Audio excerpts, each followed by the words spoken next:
Shout out. Breaking news. Apparently, Kenyan floods wash away 170 people since. Unfortunately, that is what's happening right now in Kenya. Instead of having the blood of Jesus, they're having the blood of the rain. And it's sad, but I'm sure the Kenyans are suffering right now. If you have family members in Kenya, please go and talk to them. Make them understand what's really happening and try to send them a super chat so that they can go and survive. Right now, Kenya is hard. I'm barely able to get things in and out of my house, and it is very sad, right? The place is flooded. My house has water everywhere. So if you enjoy the show, if you want Kaiser to not be washed away for his sins by this new flood coming from El Nino, all right, El Nino, make sure you support Kaiser so Kaiser can survive. Kenya now, where the country's president has announced that people living in areas at risk of flooding or landslides will be asked to evacuate from tomorrow. It comes after a week of severe flooding in the country, which has killed at least 169 people now. Well, Kenya is bracing for further rains. President Ruto says that the army has been mobilised to help with those evacuations.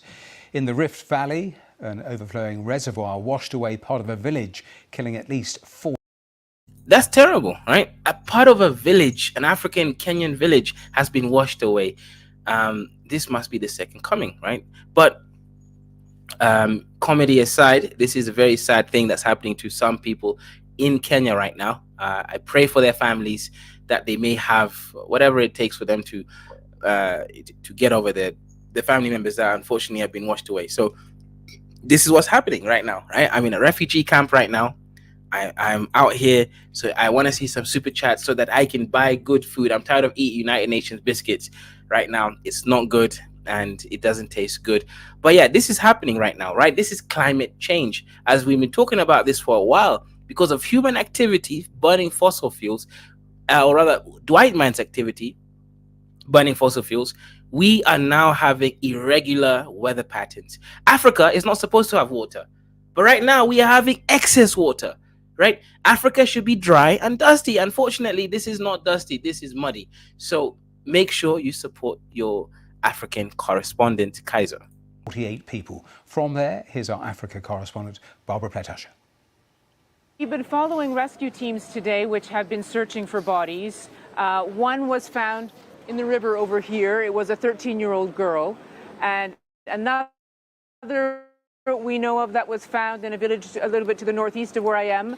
We don't have wider figures than that at the moment. So a bulldozer has been very active here, taking away the debris, a lot of branches that have fallen into the river. And that's kind of how it works. The rescue workers, who are the Red Cross and the National Youth Service, they sort of fan out along the river bank. They've got rakes, they've got shovels, they've got sticks to poke into the uprooted trees to see if bodies are tangled there. And then where there are large mounds of tangled trees and debris, the bulldozers come in and try to move it away.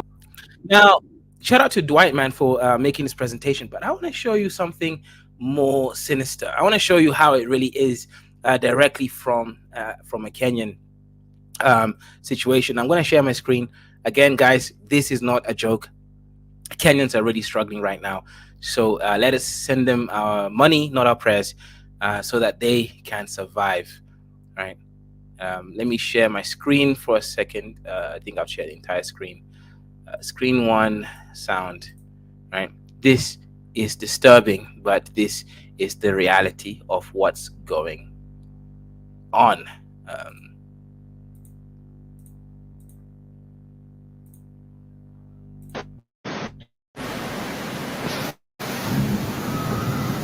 Guys!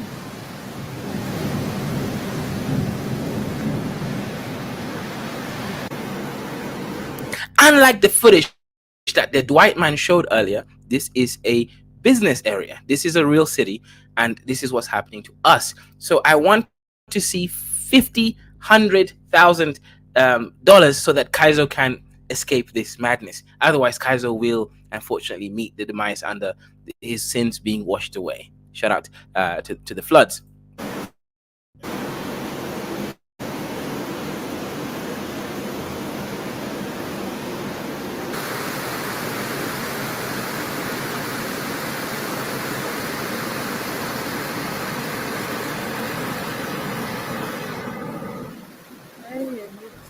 This is a footage directly outside of my house right now. And as you can see, guys, this is unsurvivable. I finally managed to get some little bit of internet and electricity so that I can share to you what is really happening. Guys, this is serious, right? This is serious. I don't need the press. I need the super chats. Kenya is not safe right now with the water.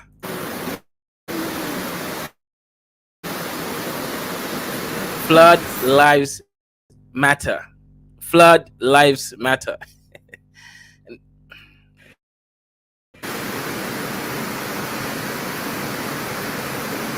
my God. Oh my God, oh my God, oh my God, oh my God, oh my God.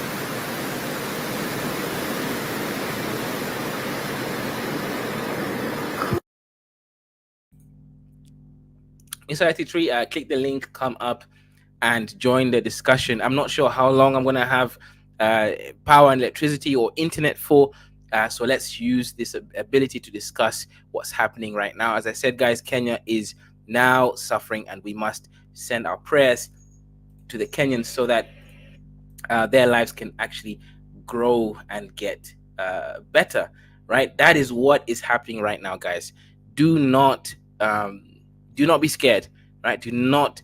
The human spirit is very resilient, right? We will survive. Reparations Network says, I suspect that the white supremacists are using their weather control technology to punish Kenya for something that Kenya has done to upset white power recently. You misspelled the word done, and you wrote down, right? So I think first, before we can blame the white supremacists, we need to blame the education system that allowed you to graduate, Mr. IC3, right? Keep looking. We were at another place where we were told that underneath that mound was a house where 6 people had lived, and the neighbors weren't sure if they were still there, whether they'd been buried there. So it's been that kind of situation all day. And you know, there's this quiet. Yes, Ike, it's possible, right? Africans have been praying for water and rain, and unfortunately, all the prayers got answered at the same time. Despair and grief underneath it all. We saw a woman in front of us suddenly just double over crying because she'd heard that her child's body had been found. She wouldn't speak to us, understandably. It was a very terrible moment for her. We spoke to another man who had just returned from. You didn't pay her, right? It's not that she didn't speak to you. Why would she speak to you when she just lost her son? Give her something, right, to at least help her you process the information. See, this is a problem. Oh, couldn't speak to us. No, you didn't offer her something, right? Give her something. She's just lost her son. At least let them eat tonight. All their food's been washed away, right? This is what I keep saying, right? All these prayers and niceties don't really help support anyone. Send them a super chat, support them, and give them some food. The morgue, where he had seen the body of his 9-year-old son, and he and his daughter told us their story, how the water had rushed into their house. The daughter, who was 17, had been carried away with it but hung onto a tree branch. The father was hit in the head, and he let go of the son, the 9-year-old boy, and he drowned. So, you know, there's so many stories like that here. The searching for the bodies is, I guess, a bit of closure. It tells you what the numbers are, that sort of thing, but it's just such a tragedy. Barbara Plett, usher there at the scene. Guys, this is sad. If you have family members, friends, YouTubers in Kenya, make sure you send them a super chat, because this is serious. We just heard the story there about the 9-year-old son being washed away. The second coming came too soon, and although the sins were also washed away, it's not right, guys. We must support your favorite Africans. You know, if you have cousins, brothers, aunts, YouTubers, make sure you support them. That's the only way that you can make sure that they're here for you tomorrow. If you enjoy the stream and you love the content, make sure that I don't get washed away. Well, Kenya's president has defended his government's following criticism that the response to those floods has been really slow. He's been talking to our reporter, Rhoda Odiambo. given the warning that has been issued by the Kenya Meteorological Department and other scientists about the impact of the heavy rainfall, not only in Kenya, but other East African countries, won't it be the right time to declare flooding a national disaster, given the number of people who've died, the infrastructure that has been destroyed, and those who've been displaced? I think the more urgent thing to do is to provide the requisite resources, put in place the necessary plans, and ensure that we deploy the resources and the plan to be able to deal with this situation as we are doing. Yeah, he's not saying anything, right? Shout out to him. I actually do respect the guy. He unfortunately cured Kenya's decreasing economy, which negatively affects me because now I don't have as much money as I used to. But he's not saying anything, right? He's just talking around in circles right now. In fact, tomorrow very early in the morning, we have a cabinet meeting that is going to address itself. A meeting, right? He didn't say tomorrow morning we're going to send 200 families relief packages. No, they're going to meet in a cabinet and come out of the closet and have a meeting. To this issue, I already called an emergency multi-agency team last week to be able to set up a 24-hour emergency desk that will look at all the issues around the situation we are faced with. And I am very confident that we should be able to respond in good time. We should be able... What the... Okay, no, anyway, look, I respect the guy, right? He cured Kenya's economy problems, right? And he does have a PhD, so he's one of my people. But what am I listening to? We're having a meeting set up tomorrow. We should be able to... And we are going to make sure that we deploy every resource that is within our... Not that we are deploying it tomorrow, or we have already deployed. We are going... We're going to. Okay, guys. As I said, guys, we got 5 people here, and nobody cares about Kaizo's lives because I've not seen a single super chat to prevent me from being washed away. My sins are not that bad that it's gonna get washed away, right, in the blood of water. Reach to make sure that we take care of this situation, even as we see the next steps. If it gets to a level where it becomes absolutely necessary for us to declare a national disaster, then those steps will be carried out.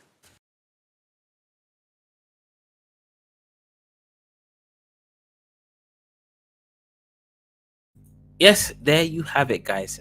Kenyans are suffering, Kenyans are dying, and it's not a laughing matter. Even though I'm a comedian, I'm only laughing because it's the only way for me to get through the trauma that's happening. People have lost their houses. Their mud huts have been washed away by the advanced technology of water, right? Everybody is suffering, and the dam has collapsed as well in the northern parts of Kenya, killing many Kambas and Dasmalis, right? And I don't believe Kambas or Dasmalis are bad people, so they don't deserve this. What I'm saying, guys, is make sure you do support. Go find any kind of funding program, relief packages to help these families that are in this situation. This is serious. This is not a joke, and this is currently happening right now live in Kenya. And it's a very sad situation. So if you guys can support, I'll look for some kind of funding sources so that you can help some of these families get the relief. Ramui says, the Haitians are cursing the Kenyans with their voodoo meddling in their politics. You know what? Maybe, you know what, guys? Yeah, maybe that's why. Because Kenya said, we are going to go to Haiti to save them. And then now Haiti is saying, we are giving you... Yeah, you know what? Never mess with the voodoo. Haitians, man. Shout out to you, Ramui. Shout out. Who built the dam that collapsed? Well, Mr. IC3, click the link, right? So that I can tell you in person. But guys, Kenyans are really, really struggling right now. At least 40 people have been killed after a dam burst its banks in a town north of Kenya's capital, Nairobi. Water from the old Kajiado Dam washed away houses and cut off a major road. Search and rescue efforts are underway. Floods caused by unusually heavy rains have killed dozens of people. You hear that, right? Unusually heavy rains. This, maybe Mr. IC3 has a point. Like, Africa doesn't have water. How is it that we're just getting all this water at the same time? We are a dry, dilapidated, region. Why do we have so much water all at once? People across East Africa since March. Let's go live to Al Jazeera's Catherine Soy in Nakuru County, which is where the dam burst. So you're near the scene of the collapsed dam, Catherine. Tell us about the situation there. What's the latest? Yes, I'm at the scene and people are devastated. People are in shock. Many of them are trying Guys, to let me give solve the it. context here, right? You see that black gate over there where my hand is? That is an actual gate that was part of this building, notably either around here or around here. Physical metallic things have been dislodged from concrete, right? And we know what concrete is as a building material.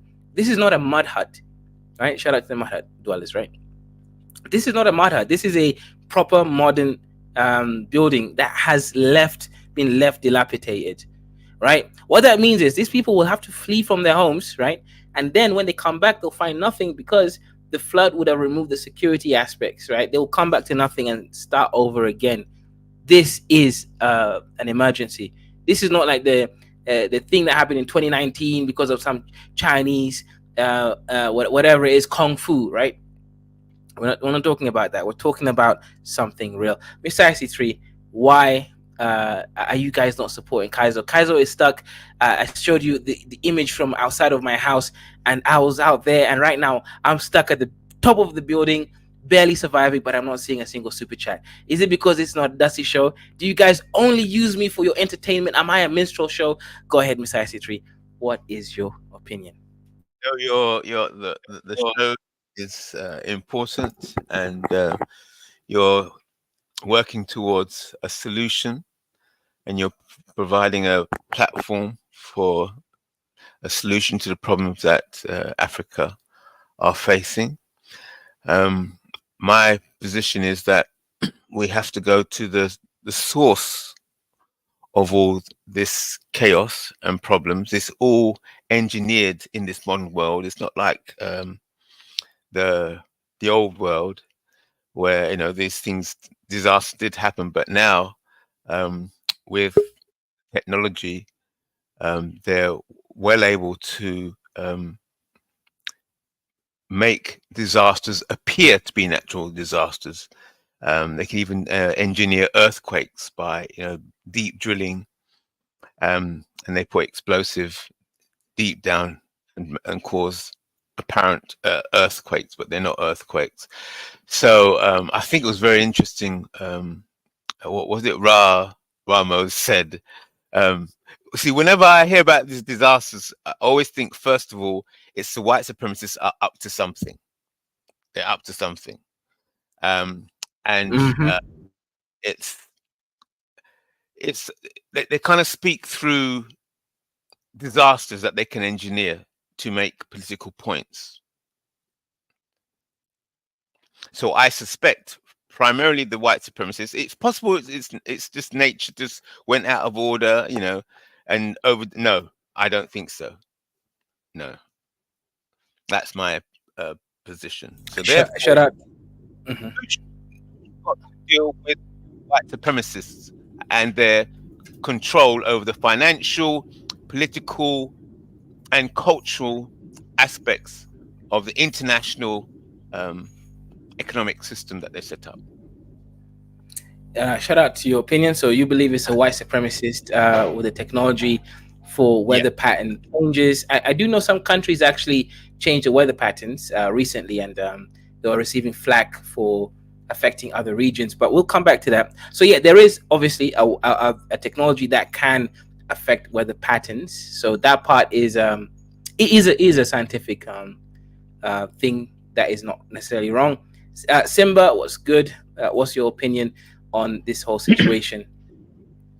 Kaiso, let me actually sympathize with the Kenyans for this disaster that is happening presently. What I want to say is this. We are not being proactive as Africans. Me, I cannot be blaming any other people for our woes. I think that technology that can predict these disasters and which we're supposed to have put in place, Even presently in my country now, we're experiencing heavy rains. Our leaders are not proactive enough to save us from all these disasters. Presently, I live in Saudi Arabia, and anytime there is going to be a rain, even 1 week before, they will predict it, and everything will come to pass. And they can predict how heavy that rain will be and the kind of disaster that can follow it. So those are the things we have to put in place. Apart from technology, what are those things that we're also doing locally that is actually causing this global warming and the disaster that we are facing? Deforestation without afforestation is one of those things. We destroy a lot of our ecosystem without looking at the repercussion of all these things that we are doing. So those are the things that we have to watch out. If we are talking about the effect of fossil fuel, we can't do without fossil fuel, even in the next 100 years. The electric vehicle and whatever they are putting in place now is not something that can come to pass now. So if we are using fossil fuel, but we have to look at what are those things that can also consume the excess carbon dioxide that we are producing into the atmosphere. So those are the things we have to put in place, because if we don't actually prevent this disaster, it's going to consume all of us. So, but my sincere sympathy goes to all Kenyans, and I think Kenyans need a lot of support now from everybody. Yeah, 100%. And thank you, Simba, for your very heartfelt interjection over this whole thing. Yes, I am usually a comedian, and however, this situation is not that funny. As you can see, like, this is someone's whole building complex, right? This building will have to maybe even get disapproved from being livable, meaning the person would have lost all the investments that they made over there. People have lost so much already, and again, Africa is not a place where you can easily recuperate your funds because of the currency over here is not as strong, and also the jobs availability and frequential payments isn't that strong. So this yeah, it's very unprecedented times for the Kenyans, and I hope that the Kenyans will be able to. But Kaizo, is it possible also now to actually have a strong supervision and then to also look at the standard of building that we are constructing in Africa? Because if you look at it, we are actually prone to earthquake in Africa. We are not prone to most of these natural disasters, but we are very prone to flood in Africa. So, and we are very prone to heavy rain and heavy wind. So, if we look at most of the houses that we build, nobody actually supervises and see how standard these kind of houses are. People build houses anyhow, things that cannot even houses that cannot withstand the least of disaster. So those are the things that we have to, here in Middle East, before you can construct a house, because they are prone to earthquake, they have to dig another, like a very deep into the ground, put a lot of structures in place, and all houses are well supervised to see that they can withstand earthquake before they put them in place. So, but in Africa, everything just go with everybody just do anything anyhow, and then when disaster comes, everybody begins to cry. So if you look at the house that you are looking at now, even without this disaster, look at the quality of the It house. doesn't look This straight. It looks, yeah, like it didn't even do the basic. exactly. So those are the things that just we have to just look at and put in place in Africa. That's actually a very good analysis. Something that I wanted to discuss also is the lack of urban planning in African countries and cities and towns. So one of the issues here that we have, first of all, is lack of tarmac roads in the small towns. That, of course, if a flood happens, it renders the roads unusable, even if the flooding isn't extreme. That's one thing. Another thing is, of course, we have the lack of uh, weathered ability of these buildings. They're not to the code of international standards when it comes to, let's say, earthquakes, for example, seismic activities, when it comes to winds and turbulencies, and also when it comes to now floodings. Another issue also in especially the cities is a lack of drainage systems, right? Nairobi, it is not just happening in rural areas in Kenya, it's also happening in Nairobi, where I live. And if you, I've shown a footage earlier of where it shows that there are no functional drainage systems. The drainage systems are lackluster, and I believe when you have overdevelopment without a proper, water, secretion system, it will lead to these disasters. Yes, I agree with you, Kaiso. No, because if you look at it, everybody you just have to understand the climate of and the nature of your area, and then those are the things that you have to consider in putting any structure that you have to put in place. If you look at most African countries, especially those ones in the sub-Saharan Africa where we used to experience heavy rain, we see that even the drainage that we have, they are not strong enough to withstand this. They are not wide enough, they are not deep enough to actually be able to do this thing. And you see that even people don't obey simple law. Look at what is happening in Lagos in Nigeria, where people even put their building across drainage. And then when the government comes and say, okay, they want to put down this thing, everybody will just start shouting. Putting one house down to seal millions of people, I think is to be a welcome development. So I think what we need to put in place is that our government need to re-engineer themselves and actually look at how they can, because what we'll be experiencing now is heavy rain and for the years to come. So we need a lot of more proactive measures, urban planning, putting more drainage in place, widen our drainage system. Even if there's any obstruction so along the drainage, we have to put them down so that at least we'll be able to save a lot of properties and life. So Simba, are you saying that the government in Africa, they're not encouraging enough good architects and construction companies and to come and do the job properly? Is that what you're saying? Exactly, exactly, exactly. People Right. will So compromise a lot. We compromise a lot.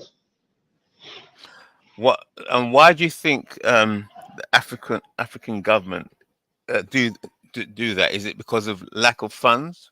Why they can't pay for proper jobs to be done properly? Yes, one of the reason is lack of funds. Two, the other thing I noticed is that the kind of democracy that we practice is also one of the factors. Because most of our leaders, because they want to go and ask people to ask them for votes and all those things, they compromise a lot in actually putting the right thing in place because they don't want people to actually rise against them. Then, two, we don't have strong institutions that can actually carry out this project. So, Right. if you, so yes, we don't have strong institutions. So those are the people that are supposed to be supervising this thing also compromise. People take a lot of bribe when they see something that actually can endanger the life of millions of people. You can compromise and take little money because of that. So, and it's actually, I can blame all of us for these activities. Nobody is exempted because we tend to actually, um, how will I put it now? To compromise standard. All of us compromise standard.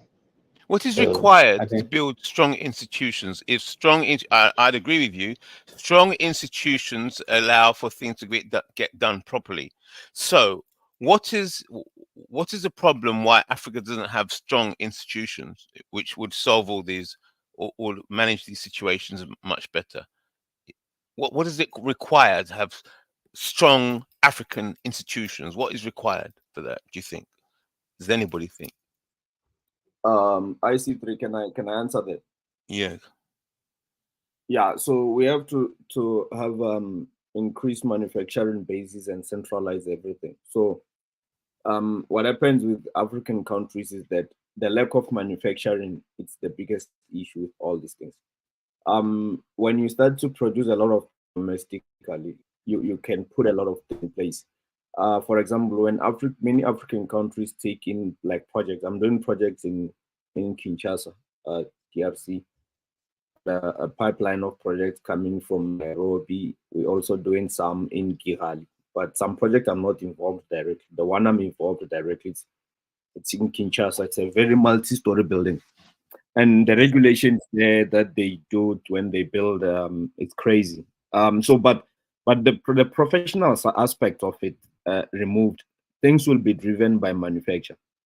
In South Africa, we do have a strong. Hold it. Can you slow down a bit? When you said they're crazy, what do you? I didn't understand what you meant.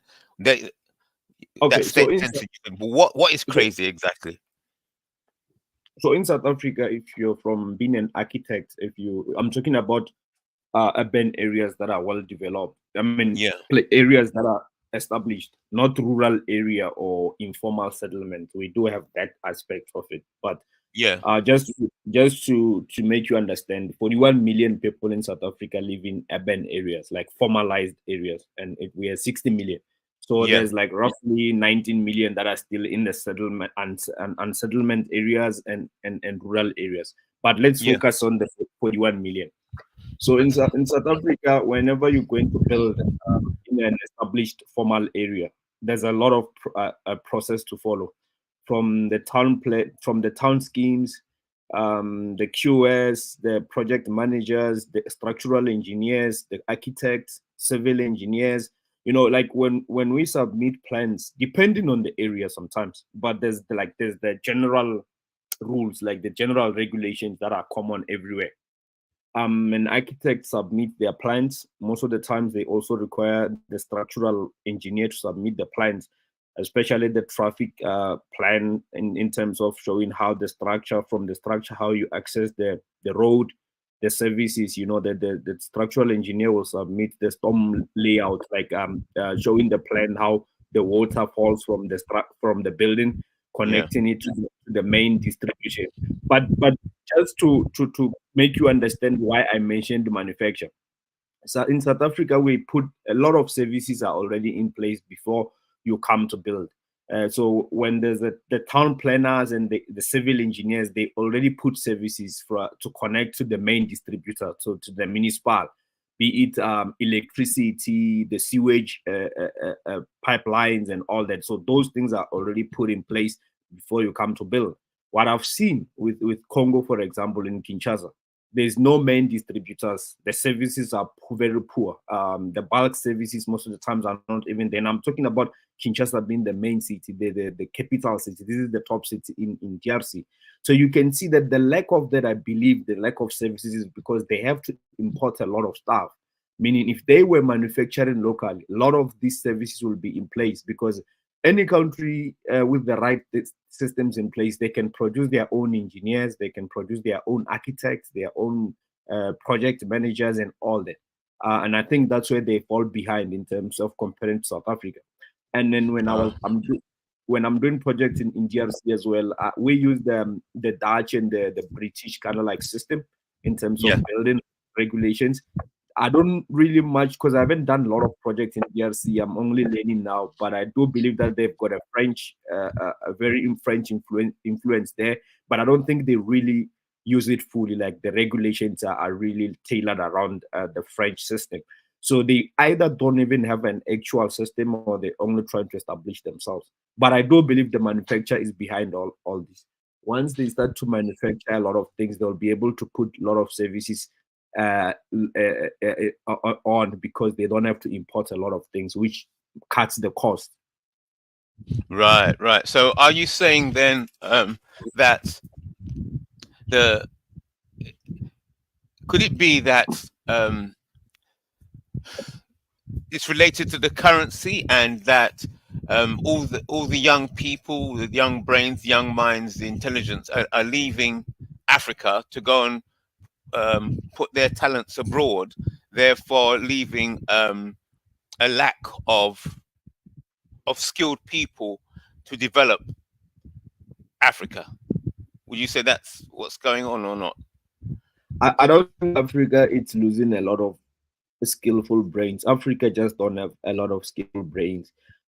People to have skills, they need to be in an industrial place where they can acquire those skills. I mean, going to school, it's hardly ever an actual skill, especially in construction. If we focus on construction, because what I've seen, whether you are an architect or engineer, in construction, most experience you gain it on site when you start to actually build. So most of in Africa, they don't have experience in building, and lack of access to material and systems in place is the biggest problem. So we can't expect these engineers that are based in Africa to really have much experience.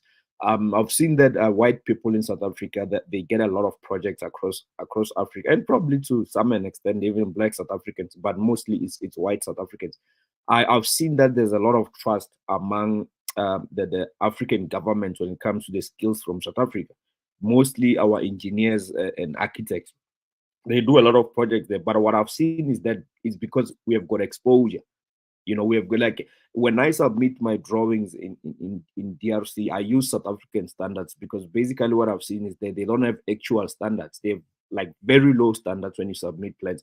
So I actually submit using my standards, and it goes well. And I think that's why they sometimes attracted to use professionals from South Africa. The standards are higher, but those standards comes with a lead experience, like where South Africa is a bit of advanced and industrial. So we tend to have access to the know-how and how to do things, because we are actually building for some part of it, not all South Africa. We are building on the global standards. So that experience needs to be spread across Africa. But what we'll do better, it's when we start to increase manufacturing, because for these individual projects, what I've seen is that they become so expensive. The projects become so expensive because of a lot of imports. And even the government there put in Congo there as an example, but Congo is not exceptional. Many African cities are like this in Kinshasa. The government cannot even put services in the ground that easily, because they actually import a lot of things. Wow. And that affect the buildings. But can I interject? Yeah, go ahead. I don't think we lack the expertise to actually carry out most of these things in Africa. I think what we are lacking is actually like the will to actually do the right thing. We have more than enough engineers, we have more than enough architects, we have more than enough skillful Brother, young Africans.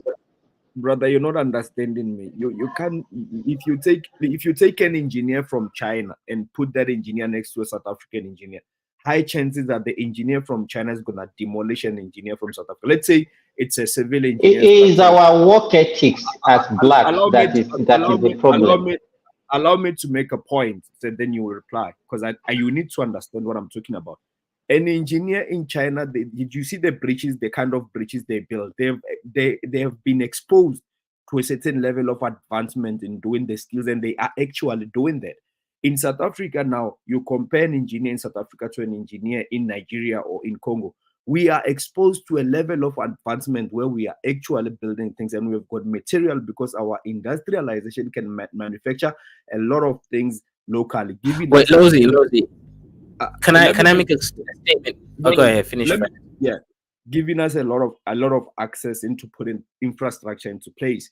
Where you go to many African countries, the reason why the town planning is poor and the development itself is poor is because the material to get there.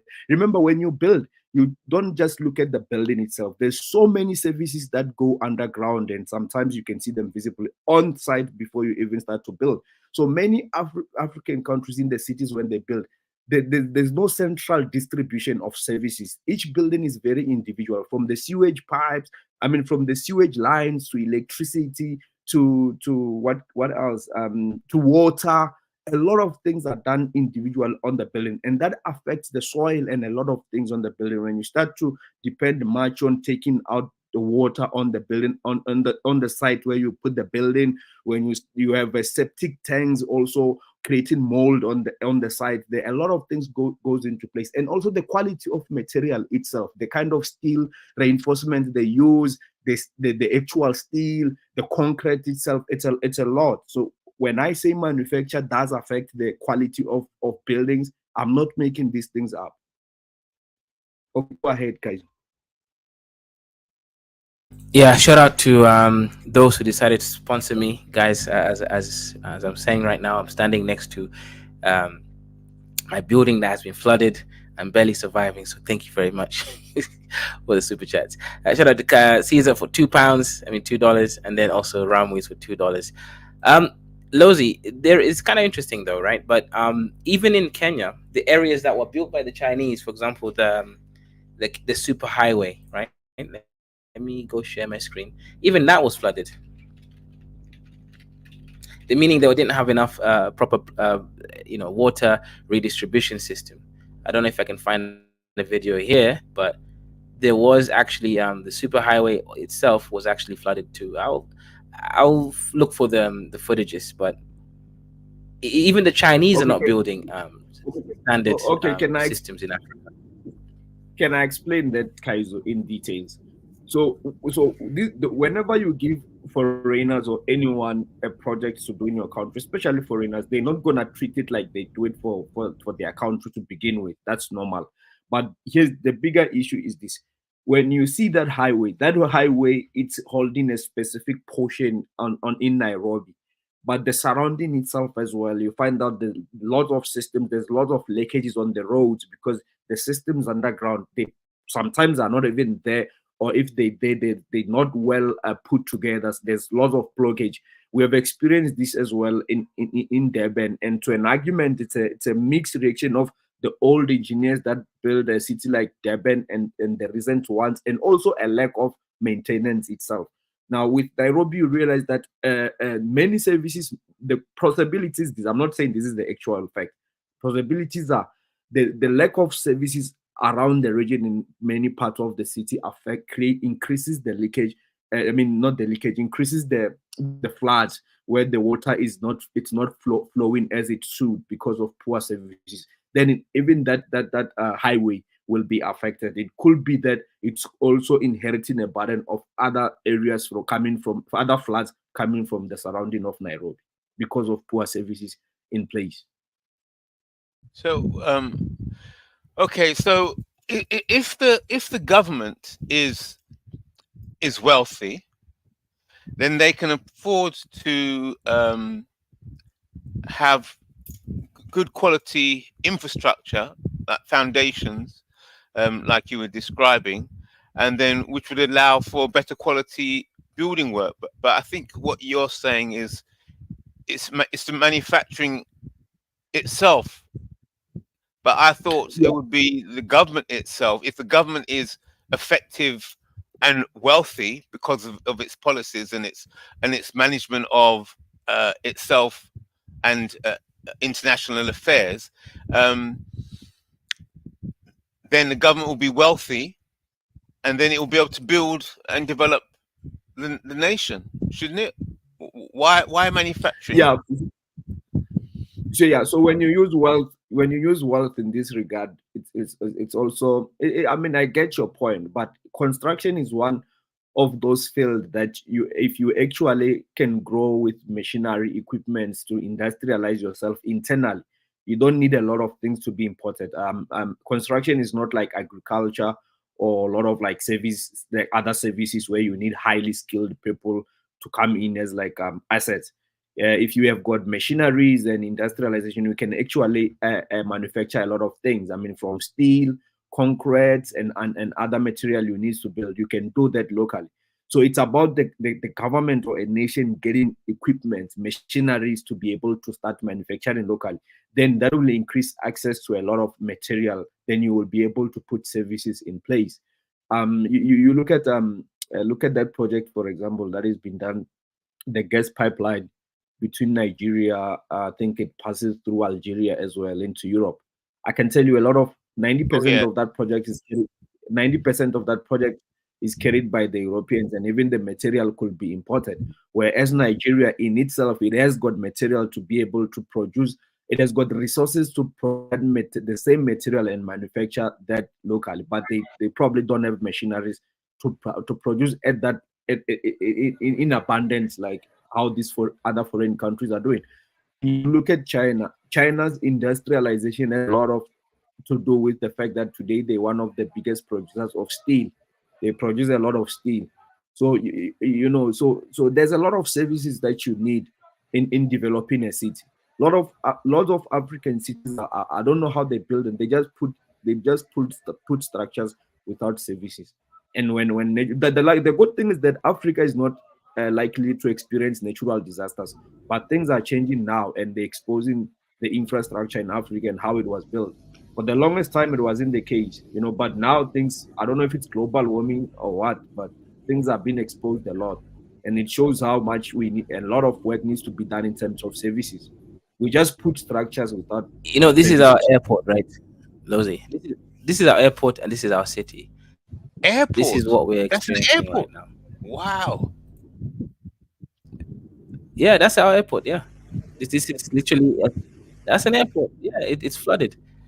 This is Kaiser, the actual airport. Yeah, Kaiser, you know how much it's flooded. you know how much This is you know how much Kawangware. This Kaiser, do you know how much scrutiny you go through to get your plans approved in South Africa? Like it's like you can celebrate once your plans are actually approved. The scrutiny is very high, and the fire rational people submit their own plans on the same project that you'll be doing. If you are an architect, you have to get the fire people submitting their fire plans. You get the structural engineer submitting their structural plans. You have got your architectural plans, and sometimes depending on the area, you also have got the landscape guy people submitting their plans. So the process is very monitored, and I think it's because they preparing to avoid certain natural disasters like this as well. Okay, that makes sense. Yeah, I think I actually agree with that. This is Nairobi again. This is right outside of my house, Mr. IC3. This is crazy. Unbelievable. All right. But I Again, mean, this is even going to be Dubai. the airport. I mean, The I airport. used to think, but you saw Dubai as well. I think what happened with Dubai is that I was about to mention that. That's right. The Arab development, is a similar kind of thing. They're not manufacturing anything, are they? They just got loads of money. yeah, well, the Arabs they don't manufacture a lot of things, but they have got access to one tool, which is the energy, the oil.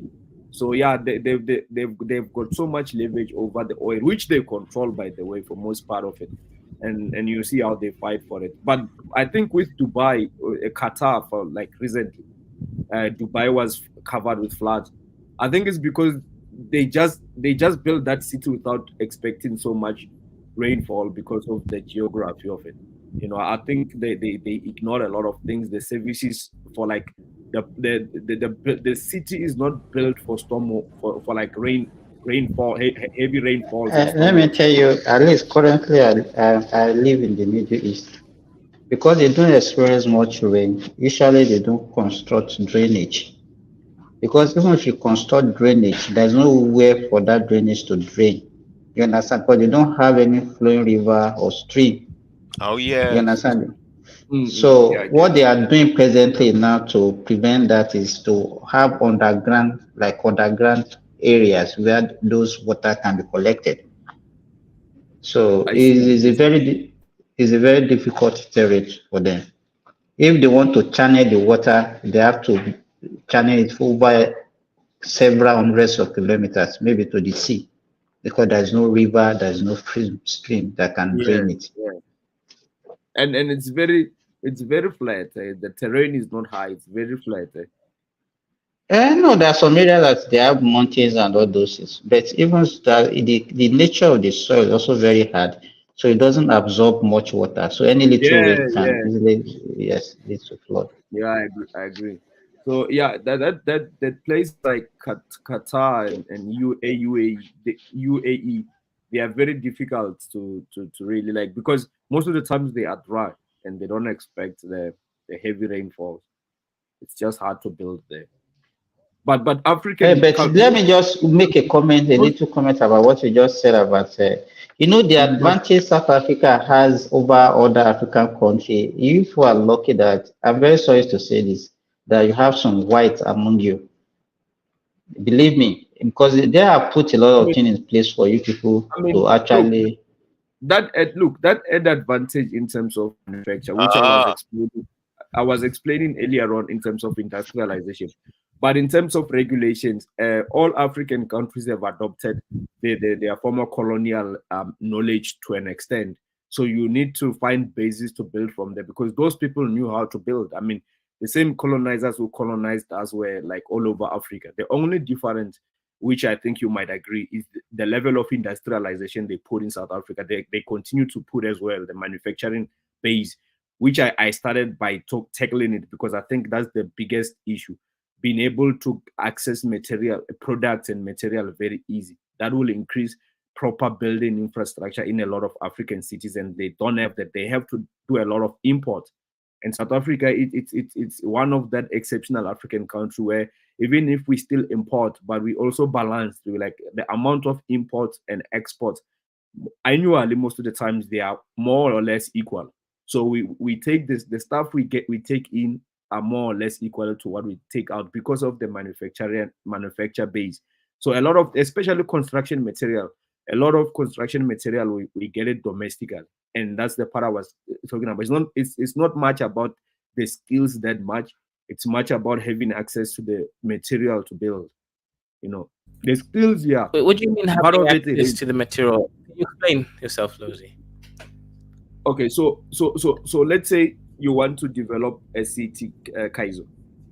In South Mhm. Africa, it's easy to get the services in place. You put the services underground. We have got machinery to dig easily for many projects. We have got a large volume of concrete that we actually manufacture locally, the pipes and all that.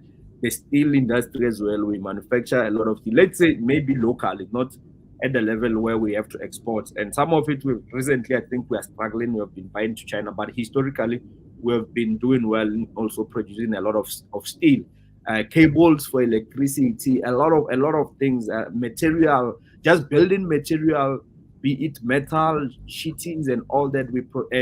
Glass. We produce a lot of things locally.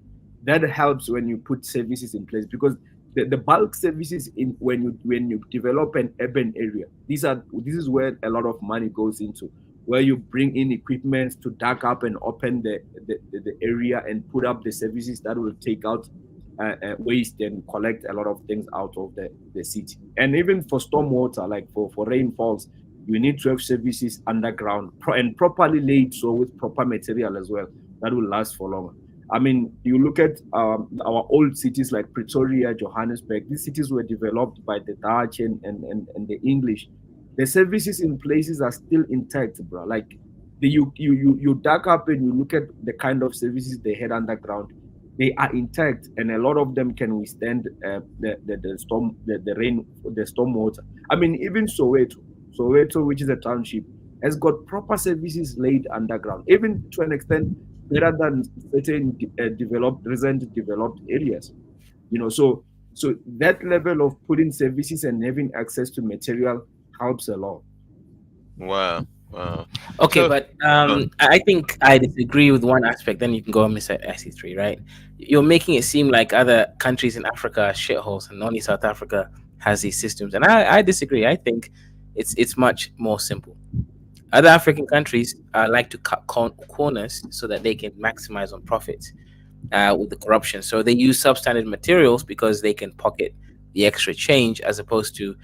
So I think what you guys are heading is not the technology accessibility of building quality building materials, but really you guys are just more maybe high IQ in understanding that No, Kaiser. we should No, be using better Kaiser, equipment. Kaiser, I'm in construction, so trust me, these guys they do cut corners a lot of time. They that's everywhere. It's a phenomenon that is everywhere, even developed countries. Again, the difference is the cost of material. So I'm not saying other African countries are shitholes. I'm just pointing what is the actual fact. South Africa, that's the reason why property is even cheaper in South Africa. Like you look at a very luxurious property in South Africa, and you look at the cost and compare it to a luxurious property in Kenya or Nigeria, you realize that in South Africa, in a good area, that property will be cheaper than Kenya or Nigeria, with the exception of Cape Town because they've hiked the prices there. but across South Africa, and this are the same. Building standards are the same in South Africa. But you realize that the properties are cheaper. The access to material and easy of building with in a cheaper cost, it does affect. So it's not that the people in other African countries are cutting the corners. To get the material is very costly because when you import a lot of things, the prices go high. I'm telling you, like I'm involved also in logistics. You have to see the amount of things other like in countries in the SADC, I'll say, and a bit of Congo as well, how much they import things from South Africa. Even simple things like a stove, they import a lot of things from South Africa, a lot of material, and we have got like easy access to those things, the electronics, building material, that reduces the cost of doing a project. It's not that African countries are just as corrupt as it is. It's the excess of material, Kaiser. That is a big factor. It's a fact, and this happens even at the government level, at the developers level. People who can, like, let's say you've got a company that wants to invest 100 million or a billion into developing a property in Kenya. The easy access to material is going to affect that project. And that will affect the quality of the project, regardless of how much money they put investing on that project. The fact that you're going to have to do a lot of imports to get building material, it's going to affect the cost of a project big time. So what's the way So, to Lozi, again, like I keep saying, you're referring to shithole countries. Kenya is not expensive property because we have those things that you're discussing. I get it if you talk about Nigeria or Ghana, it's still especially Ghana. But Kenya, but not that far. Expensive. Yeah, but it's not that far. It is not expensive. But I'm saying compared to South Africa, your property is slightly expensive. If we compare quality to quality, you will see that this guys. No, but compared to Nigeria is very high.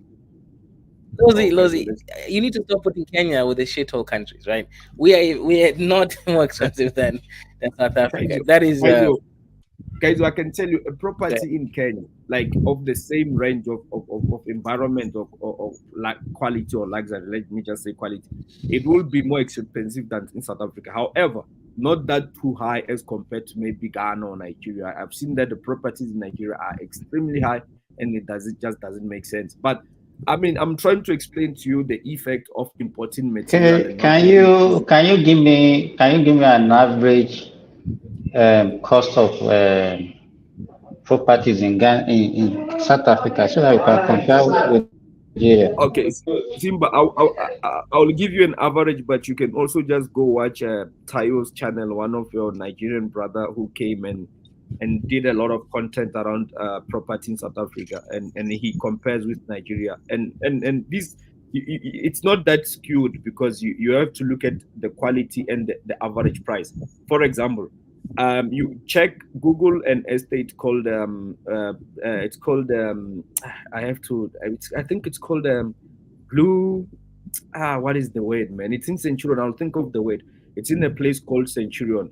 The properties there, on average, you can get a very good property with at 240 US dollars, 240,000 US dollars, 240,000 US dollars, which is roughly like maybe 3 million or 4 million or 5 million in rents. Compare that price to the same property of that in that same environment and quality to a property in Nigeria, you will see a huge difference in price. And the material. So what you are saying in essence that, okay, is what you heard from that guy that you are basing your argument upon, yeah? It's not as if you do your own fact check. Oh Lord, I'm just saying having access to material it helps in improving the project. The access to material. But another thing that you have to know is, let me tell you, why do you think US moved to China for manufacturing? Are you telling me that they have more access to materials in China than US? Oh, local. Let me give you this. Don't say, oh God, because what I've noticed is that you don't want every other. Excuse me. You don't want every other person to talk.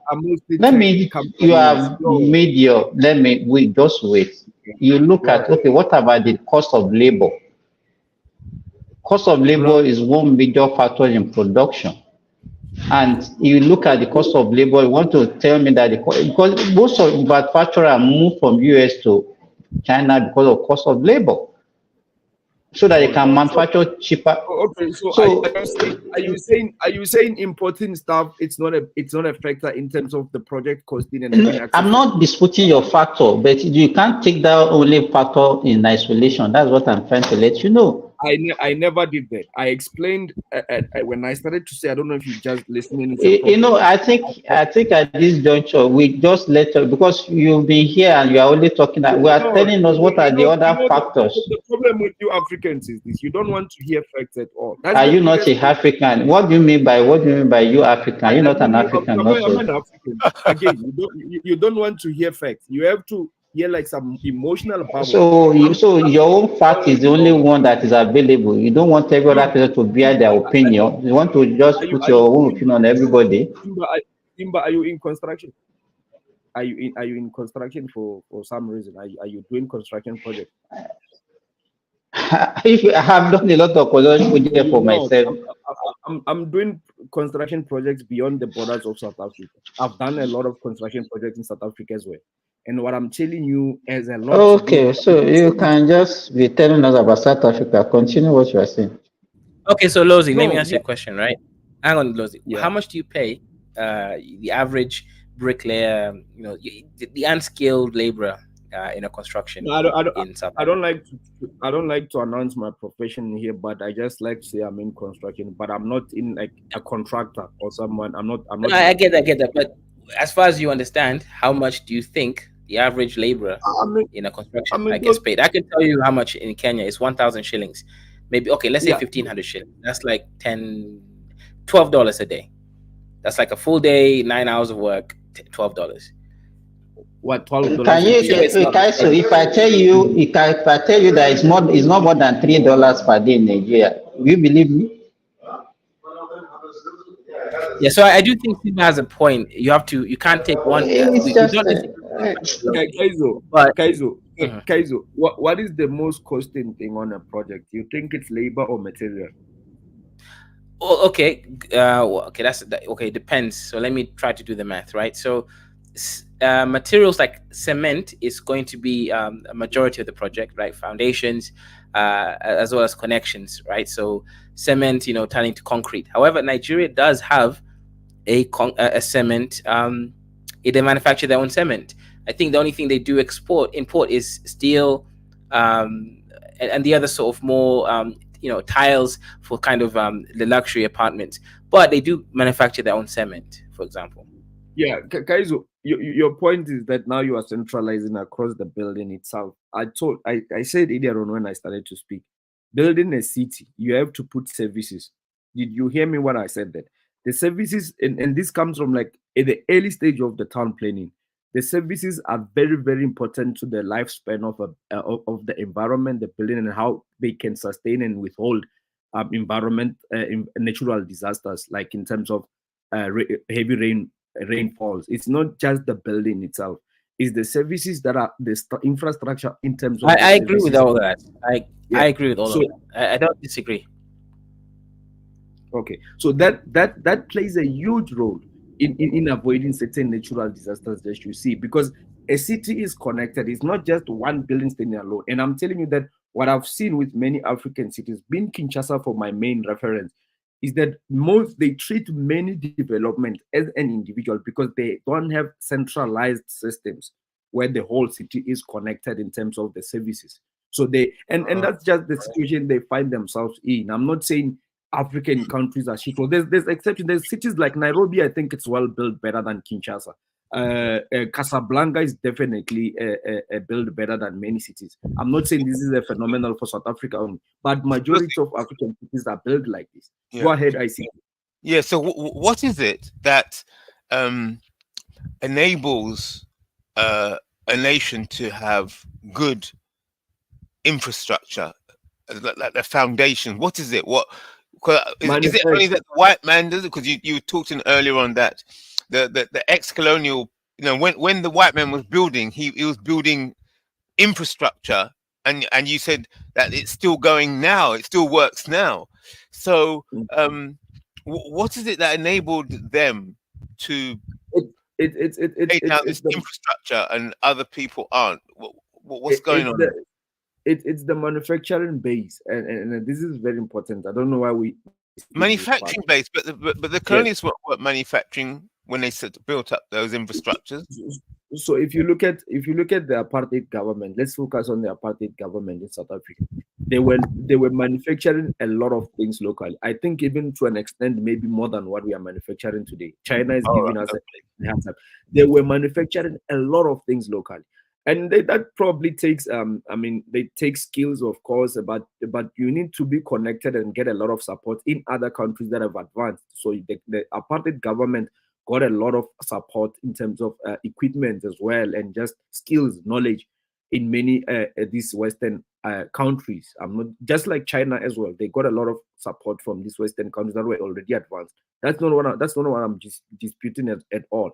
I'm just saying the fact that you have got a manufacturing base, it helps a lot in improving building your own country with running systems, because you have got more access to products to put in place. The services are very important for a city or any town. When you develop, the aspect of services is very, very, very, very important. So what's so basically Africa is not building anything that anybody wants, and so No, they therefore it are. will always be No, back. they are. Look at. I'll give you an example. You look at the new cities in Africa today. The one in Egypt will have better infrastructure, better services than probably the old cities. Let's say Eco Atlantic in Nigeria. The services there are coming well, and it will have improved services than any region in Lagos. You look at the areas of Nairobi that are developed. I mean, Nairobi has got, I believe, the second richest square mile in Africa. That area, if you look at it, the services they just look impressive. They probably put better services. So the new cities that have been constructed in Africa will stand a better chance of having better services, because I mean Africa today is not like 80 years ago or 60 years ago. That you have to see that the new cities that have been built, they have to take in consideration that the services are very important. Most of these natural disasters you see, they happen in most of the times in the old region, I mean the old part of the city for most part. But that old part of the city can affect the newly developed areas. But the newly developed areas have got a different approach. I mean, there's a progress in place. It's just that the old part of the city can affect the new part in terms of natural disasters, like what Kaizo was showing us. I don't think he stays in the oldest side of Nairobi, but it was affected with lots of floods because the whole city doesn't have proper systems, like where like everything is centralized in terms of services of the city. So the new parts that have got better services can be affected by the old part during emergency of natural disasters. Okay, okay. Mm. So if you were put in a position of power, what would you say would be the fastest way to how would you manage your limited resources to speed up I'll, bu- the I'll development of Yeah, Africa? I'll I'll intentionally buy a lot of specific equipment, machinery. Machineries are very important in terms of industrialization, but that will also go with the support of minded people who are intelligent. So that means I have to educate my people in terms of how they can get the machineries and actually at some point start to build those machineries themselves from scratch. The industrialization has to do with a lot of technology. That is something that I'll Right. prioritize. All right. So Manufacturing. the big machines. Okay. So I think Kaiser was saying some time ago, if I understood properly, um, Africa can't purchase the big machinery because of something to do with the euro dollar or something to do with the financial system. If you don't have the financial or not get accepted in the financial system, you're unable to purchase the big kind of machinery that you're talking about. and some, and I think I was getting the impression that um, there are forces that don't want Africa to develop, so that's why they make it difficult for Yeah, Africa but to purchase the large machineries. yeah. Is that what's going on? Okay. I'm not quite sure. Okay. I see. First, you said, what can I do with the little that I have, right? Yeah, I've got a small economy, but I want to get something to kickstart my country, and I'm looking at my approach is that I have to industrialize. That if you said that 30 years ago, I mean 20 years ago, perhaps that could have made sense. China today is one of the leading manufacturer in terms of machineries, building machineries. You know, and then you've got Russia as well. Russia has got a good, impressive industrial base. It's not that huge, but you can still purchase good machineries there. And what I like about the Russian machineries is that a lot of them are not tailored like with the Western. They kind of like isolated from the West. You know, you can get a lot of equipment from Russia. I do get that aspect of what you were saying. If you look at the West in the world in a Western land, they are intentionally holding us from accessing a lot of these machineries that we need to industrialize. I mean, no excuse. It's up to us to figure out how can we get there.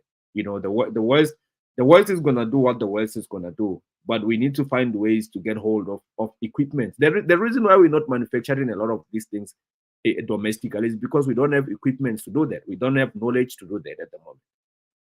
It's unfortunate, but it is what it is. right. So on your limited resources, how would you overcome the retardation of Africa in the access of the necessary machinery to kickstart development? I mean, What you your way you around? have to you have to play the chairs, right? Position yourself in a position of leverage. Look at what you have as a look at look at what you have as a country, and look at what the other guy you want him to give you something has. For example, let's say China wants a lot of iron ore or platinum, and you reach with platinum or iron ore. Stop saying China must give you food or clothes. A trade with China for something that is worth that will put you in a place where you can find yourself not depending on China for the next 10 years to come. You will start to develop your own things. So you trade your platinum with the machineries that you can get from China. And then the machineries, they probably you can also negotiate for skills and how to for the how to build. I mean that's a big guess if they will agree. But you're gonna have, if you have got leverage, if you really have something they want, you're gonna have to learn to negotiate. I Right. mean, no, you know, I'm just saying. I mean, we otherwise, what is the solution? I see. How are we gonna get access to all these things and end up in a position where we build ourselves? Well, how I'm listening, and how it appears to me is that yes, you're correct, but it's all about the discussion about leverage. What is leverage? What is power? And how can you generate it?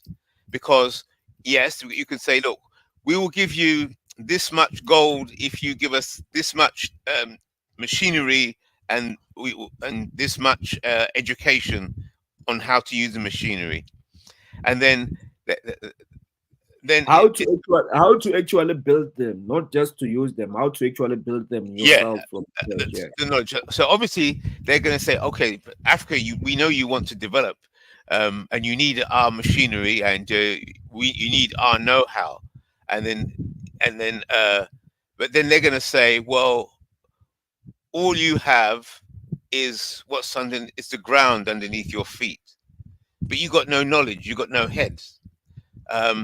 So we can get along Yeah, I mean, more or less yeah, without you. So, yeah, go on. Yeah. I mean, you raised a good point, and that's the game that they've been playing and benefiting from for the longest time. Yeah. Now, in a perfect universe where Africa now is speaking in one voice, like this at that scale where Africa is speaking in one voice, that will easily be achieved because now if we can now apply unified rules as in Africa, then that creates a lot of leverage when Leverage. we That's right. yes, That's but right. That is it. but, That's the solution. but unfortunately we're not there. That's the reality. We're not there. I don't think for the next 20 years we will even be able to achieve that. Now, as a leader, let's say you are a leader of Burkina Faso, you need to find ways to maneuver. You can't say you are waiting for the day Africa will speak in one voice, because let's say you are Sierra Leone, you are reaching diamonds. Botswana's got diamonds as well. So if the BS can they don't get a better deal with you in Sierra Leone, they can come down to Botswana and negotiate around it. So, but Yes, if Africa was at the position like China is a subcontinent, they are unified. massive, they can speak in one voice. That gives them a lot Yes. of leverage. Now, Africa, look, we have, I mean, I don't know, man. I'm glad I'm not a president of any African country. Yeah, but yeah, I don't know. So yeah, so you've actually cracked the total solution. Basically, we keep saying it. It goes back to unified Africa. If once you unify Africa by any means necessary, it Yeah. means that So it's ultimate leverage. so when you That's say it. unify Africa, there's only a couple issues. There's only a couple issues there though with unification of Africa, is that you can't unify Africa without solving the internal problems that already exist. What you're doing is unifying dust, right? So imagine unifying dust with another dust, you'll just get a bigger dust ball, right? So you have to unify Africa. I agree with you, because you have to have leverage when you're negotiating with Yes. international companies. Yes. That's obvious, right? European Union exists to do that for Europeans. America is basically its own continent, right, in terms of size. India has similar reasons, right? Because you guys always, oh, India is doing better. Oh, no, it's not. India is just a single administrative region of a people of 1.4 billion people. So, of course, you don't have to even be that organized. The simple fact that the government can collect that much taxes means that they can create certain government, instructed companies like Tata Steel, for example, right? Yes. So Africa does need to unify. You're right, but we can't Yeah, unify guys, with how dusty we are at the moment. yeah, let me say this, guys, because I think you're gonna take long to explain, and I agree with what you were saying. But unifying Africa, it's not as complicated as how we think it should. Now, I said if Africa can speak in one voice, that's just the unification of it. It is that easy. We don't need to become friends. We just need to speak in one voice. How do we speak in one voice? That could be the question you ask. That means let's say AU start to focus on Africa. So we have got a mineral-based law, our natural resources-based law for all African countries. So we have got a standard for that is Standard based on practice. on the Standard practice practice for for all different African materials. countries. Yeah, that means even if I'm not, it's not the president of South Africa doesn't apply a different standards in terms of when we trade with our natural resources from a president of Nigeria or Burkina Faso. We all follow that African standard based on how we trade with our natural resources. And all African countries need to watch out for countries that are going to kind of like break the law. It could be that African organization that can monitor all these things. If any African country doesn't trade according to the standard base for natural trading in natural resources in Africa, they face a penalty. That's Yes. that's Yes. that's the sort of unification. We don't. I think we misinterpret this unification when we talk about it, because people Good think we have point. to become friends. We Good have to point. just have African law standards, like in terms of Yes. how we trade global. If we Yes. can enforce that law, all of us, then you will see that the leverage will increase so much. Because now United States cannot go to Botswana and apply different standards in terms of extracting resources there from Sierra Leone. They're gonna have to comply the same way in all the regions of Africa. Yes, I agree. Because if you have African standards, then you're not getting involved in tribal You politics. guys are You're not talking getting about involved in clan. SC3. Go on. You guys are talking about pipe dreams, right? As I mentioned before, if what you guys are saying was possible, it would already exist, right? If I could afford chicken and I like chicken, guess what? Chicken would be on my plate, and it is, right? So you guys are talking about pipe dreams that don't exist and will never happen Like until these countries. this is very possible. What I said is not a pipe dream. Let me give you an example. What I'm saying is that look, we already have got an African Union, which is already it's hijacked. I know that, but it's a base to show that we can have a head that can put up laws like African standards. How to get there? It's easy. Countries that are powerful countries, they need to start enforcing. I mean, buying politicians in the smaller countries. You have got these Western countries that are always going around buying, putting puppets leaders.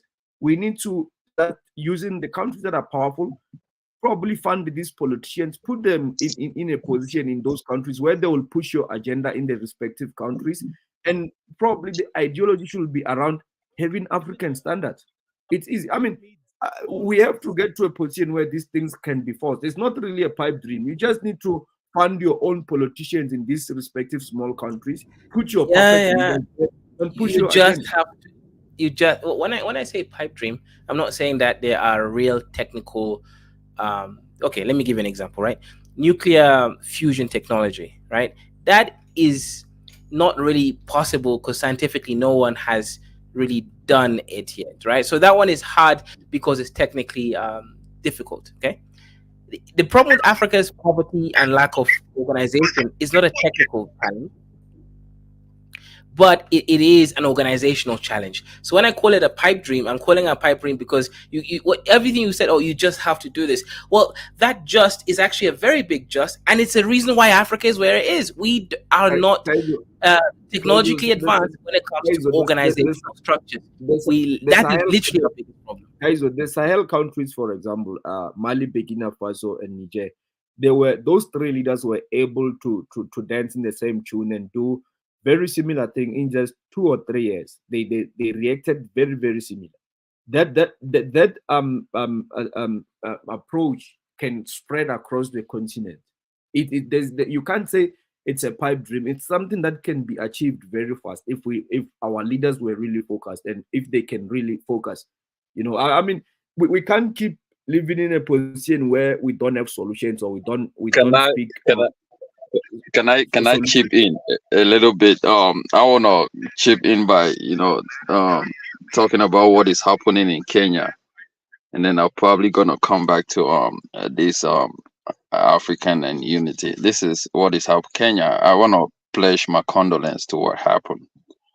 The same time, I wanna tell Africans how we actually do not know how to solve problems in Africa. This is not the first time we have flood that is killing people in Kenya, and it happens across most African countries. People might say, "Oh, flood happened in United States. It happens to other countries in the world." But like I said, to see that magnitude of people being killed because of flooding in Africa is kind of absurd. Hard to talk of it. When things like this happen, you see people that have money, they come in, they pledge money, oh, this and that, and that is it.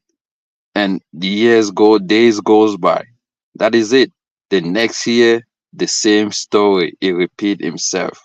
You know, there's no solution. I mean, they are not thinking of expanding the river belt, the way this river overflowed. They are not thinking about building walls, river walls. I mean, this is a river that overflowed and swiped the whole village. They are not talking about building expanding the river belt and all these things. There's no IQ of that. I thought Kenya was that country when they talk of Africa, it had that level of elevation. You know what I mean? Like,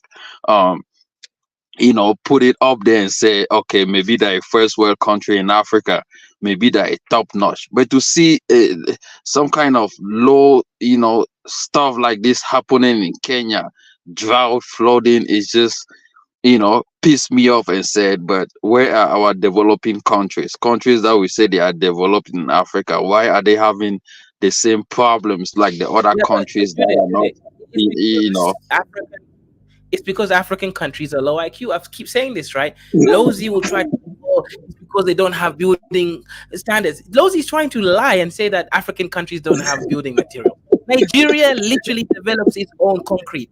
African leaders are thieves. They're stealing all the materials. They're taking subpar, sub material contracts, and then they're building it. In Africa, we don't even have a drainage system. We have open It's no sewers training. that gets clogged Right. up. We can't even create a sewer system, right? This is not a problem because of white. IC3 would tell you is white supremacy, Mr. IC3. Is it white supremacy that Forget our about IQ? IC3, man. I was still talking on my Yeah, point, but I mean, go ahead. I mean, I IC3. just find this as I mean, you go to South Africa, they are still talking of power shortage, right? And these are countries that, I mean, you go to Europe, when they say top countries in Europe, they put them at the top. You kind of see that these countries do not actually have the kind of problems that our own top countries have. You go to Latin America. I even saw countries. I was online checking out their infrastructure in terms of road infrastructure. I'm talking about one of the poorest countries in Latin America is well developed in terms of infrastructure. They might not have a bigger GDP per capita, but check their road infrastructure, even their buildings. I mean, and then I'm like, where are we? You go to top countries in Africa, you still find places where no one can even live in, houses like built with zincs, and stuff like this. I mean, yes, we want to compensate, but they still have this stuff in the United States. But I mean, let's assure ourselves that we have not been in that level yet, and we still have to build up. Another thing, when it comes to this unity stuff, I was online right now on the Telegram group talking Oh, yeah, about, hang on, Jude. yeah. Shout out to the freak. Shout out to the Flow State guys. If you're here and you're not subscribed, subscribe to the show. He says, Kaizo, I can't tell when you guys, we're being 100% serious. You're not joking, right? Look at this. This is Kenya right now, right? Look at this Come on, building here. You're building a house out of a metal sheet, not even steel. come on. This is iron, right? You think this is going to withstand the floods? Look at this. This is Come supposed to be on. a city. But Kaizo. nothing is working the right way. Look at this. The thieves. Look at it. Look at this. I mean, This is not a joke. Look, Kaizo, I'm glad this you are is showing all. things like this, right? When we talk about Africa, we are not just saying Africa is beautiful. I'm glad when we also talk about the bad side of it. And these are, I mean, these are these are the realities. And that's in a city, Nairobi. And you see how the water is all red. That tells you about the clogs, the dirty, all the things that was put inside all those gutters. It's just funny, man. Like we really need to improve. And then I see the former president donating so and so amount. Do you have to wait for for how you call it? Is this strategy or strategy or for problems to happen for you to donate money? Our people in Africa do not have the foresight to say, but years to come, this will happen. We have gotten the same problem often and often. Come on, man. This is disgusting. Yep. Look at You this. know, Look, Yeah. this is Nairobi. Look at this. This is Nairobi right now. Wow. This is not fake. And let me show you the airport, the Jomo Kenyatta International Airport right oh, now. even the Is airport is flooding as affected well. as This well. is the actual airport. Let me show you. Really? Even actual airport, Oh, right? Lord. I'll show you the cargo section, right? All wet everywhere. Right, some cities like where I used to live in. Imagine before when I used to live in my old town. Let me show you my old town before I moved. This is where I would have been right now if I did not move a house. This will be my house right now. This is place here, Otawala. Wow. No drainage system, right? Because we don't think about it, right? We don't have the IQ. Look at this.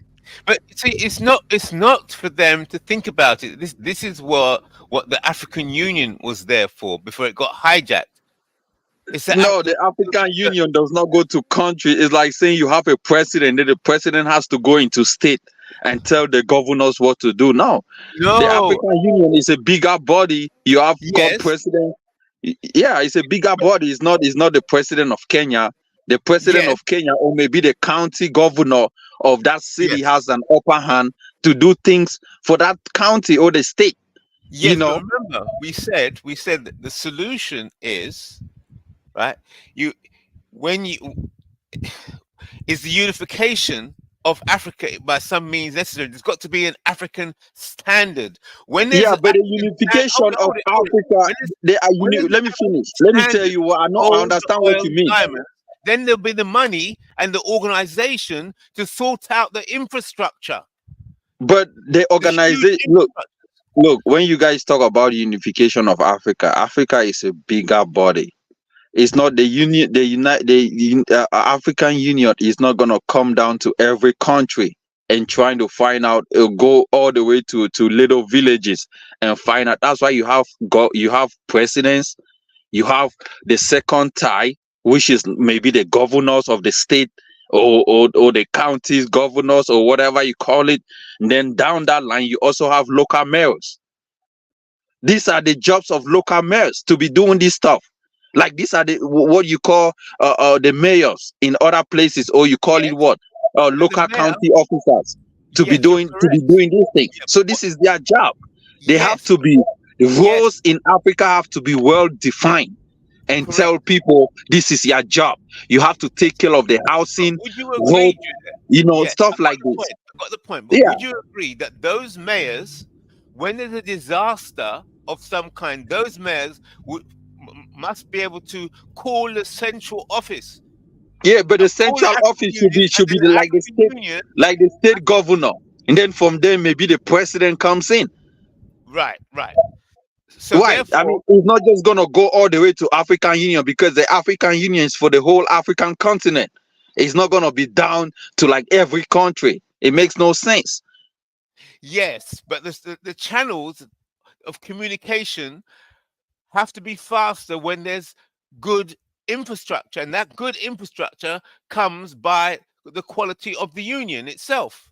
Yeah, and if but the union is being impacted by the white supremacist races, then the African Union and the whole infrastructure cannot function properly because it's been let me retarded. finish.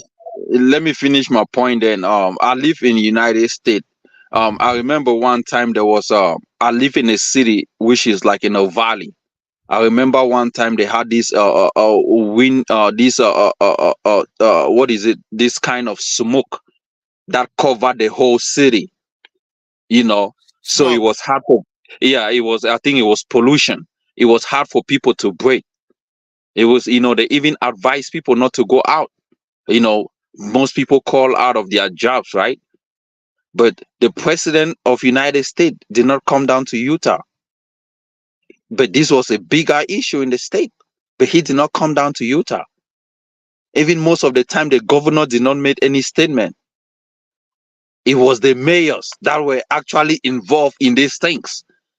I'm telling you, because it was not like the whole state that was affected. It was a particular city and the governor lived in that city. Right. But it's not, I mean, the mayor was involved in it, but the governor did not come out to make a statement. It wasn't something that affected the whole state. So, I mean, these are things that, How did the mayor fix it then? What help did the mayor get? Okay. The solution that the mayor came up with was he called all companies that are involved in pollution, in hardcore production, and told them certain time because most companies in Utah were going off for 24/7. You know what 24/7 is? So they were running their machinery non-stop. So what the mayor come up with and said, any company that is based in his county or in his local government area, they are going to run only 2 shifts. So the first and the second shift. So the other night shift was shut down. And most of the time, he also introduced them to clean air.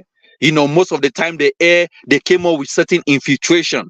Most of the pollution that were coming out of these companies now have to go into another warehouse. So the air was now transformed. All the smoke was now transformed into another warehouse. It gets clean in that warehouse, and then it goes out. So it created other, you know what I mean? So it created other jobs came in, other companies came in. They took, precautions. All the pollutions that were coming out from that warehouse, they now make it underground. It goes into another warehouse. They have to clean out the air. in that warehouse. So they clean it out. They clean the air. And then now the air that was coming out of was a clean air. So people could now breathe. It now became the solution. So now Salt Lake City, if you go online and even type Utah air pollution, you will see that now it has digressed. Things have reduced. It's not that the air might not still be polluted, but now it has reduced. So that is it. They solved the problem has been solved. You have people that are fighting now. They are now fighting for clean air. They are encouraging people to drive electric cars. Those are the solutions. Okay, But so in what's Africa, do we have that mindset of even solving things like this? You have a problem like this in Kenya, but they wouldn't tell you how they're gonna solve it. They're only gonna bring in money to say, okay, let's send those people in the hospital. So right. So what you're saying then is that the local mayor solve the local problem by instituting laws and rules. Says, right, you stop the manufacturing, you're messing up the air. So that local mayor started to tell the local businesses what to do in order to fix the area. Okay, hold it. But where was the power for him to be able to talk like that and get things done? What was his backup? Are you kidding me? Are you kidding me? A mayor is an elected body. That county elected that mayor. He has the same power as the governor, the same power as the president of United States of America. There are three people that in America that are responsible for a community: the mayor, the governor, and the president. Right. When a mayor speaks, even a senator does not even say anything. Right. Come on, man. Are you kidding me? Right. Are you kidding me? The mayor has the right. Most of the companies that come into my county, if the mayor say no, this company is not coming, even the governor does not have any right. Are you kidding me? The governor, that's why I say roles in America are well defined. The governor is for the entire state. He is the one that is responsible to construct road, linking interstate, create state police, state crimes, murder, all these things. These are what, but when it comes to things that involve a county, companies coming into that county, driving solutions, all this, it is the mayor. Are you kidding me? How can you say which backup does the mayor have? Come on, man. So based on that point you just made, the local people within Africa should be able to speak to the companies that are manufacturing, the foreign companies that are operating in the area. They should be able to speak with the same clout. And in order to speak with that same kind of clout that you described, they've got to have the backup going all the way up to the African Union. Is that not correct? Yeah, I mean, I wouldn't go back and forward with you. I mean, someone is saying that county mayors are for municipalities. Yes, they are for municipalities, but some counties also have county mayors. Even though they don't do the job, but they have county mayors, and they also have municipal mayors who are for municipalities. But a mayor has an upper hand in that municipality. It's kind of interesting, Jude. There's actually a video titled actually about I don't know if Nairobi has a mayor, but we have something called a governor, right? Similar thing. Right. So the governor is actually being held responsible by Kenyan media personalities. They're asking him, we voted for Sakaja, that's the governor of Nairobi. We're yet to hear from him.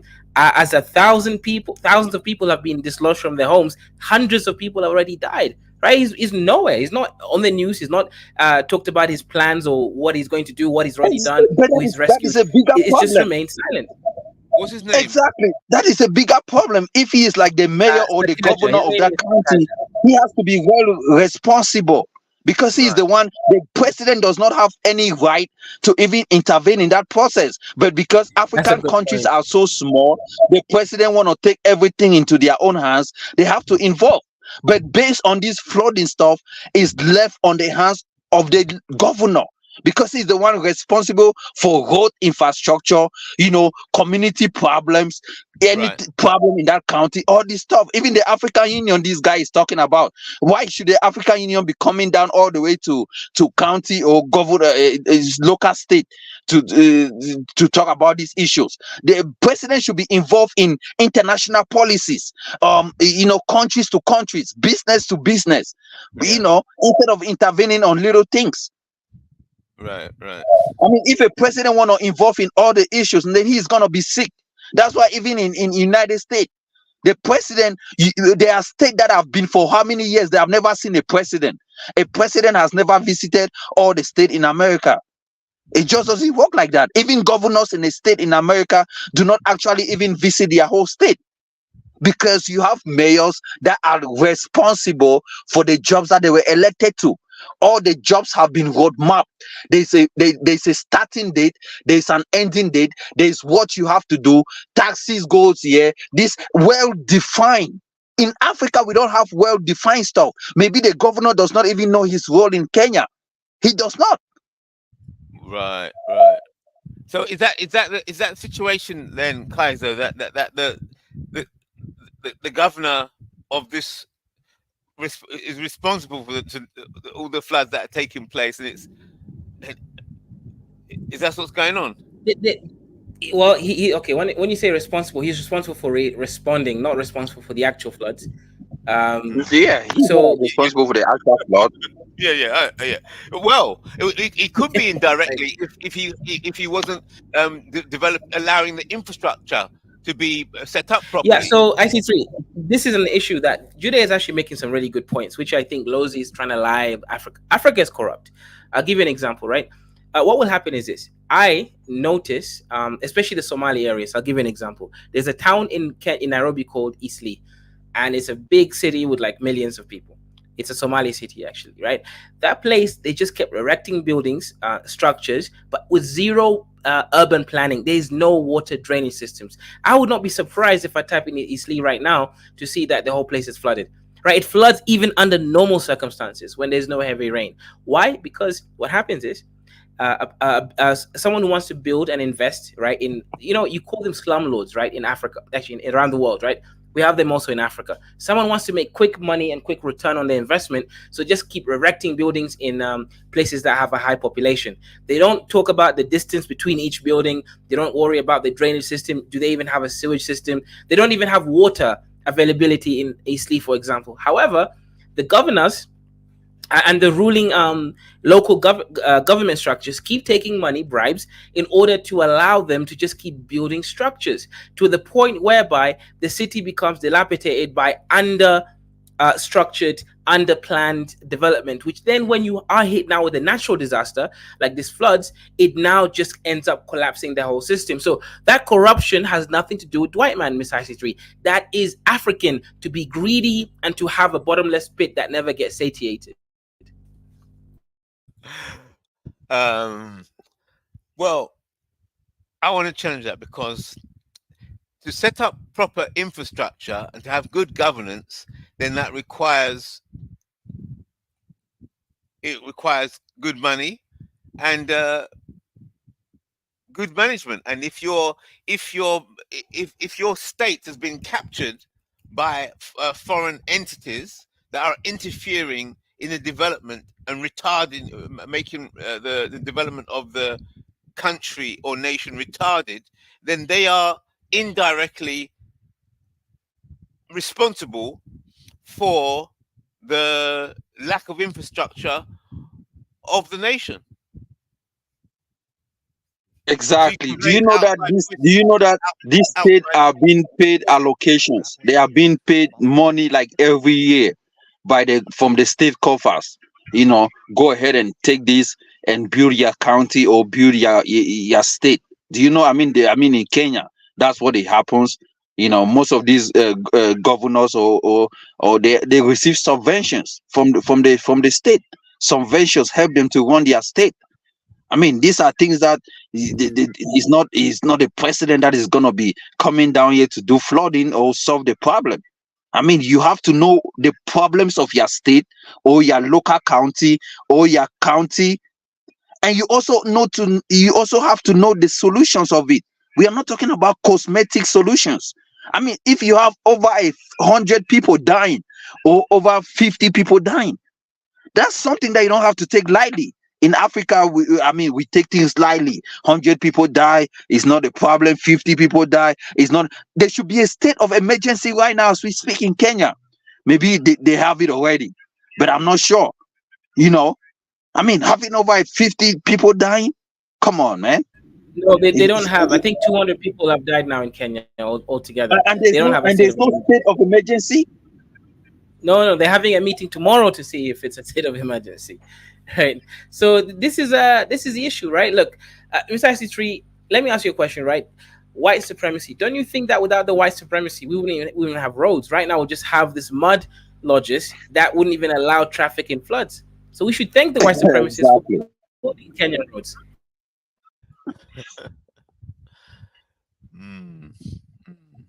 Man, forget about that white supremacy stuff. Let me talk about this unity of African. When you guys were talking about Africa needs to sit down and they have to be some kind of a reunification with African countries. When I talk of reunification, it means because we are divided as Africans, so they have to be that reunification.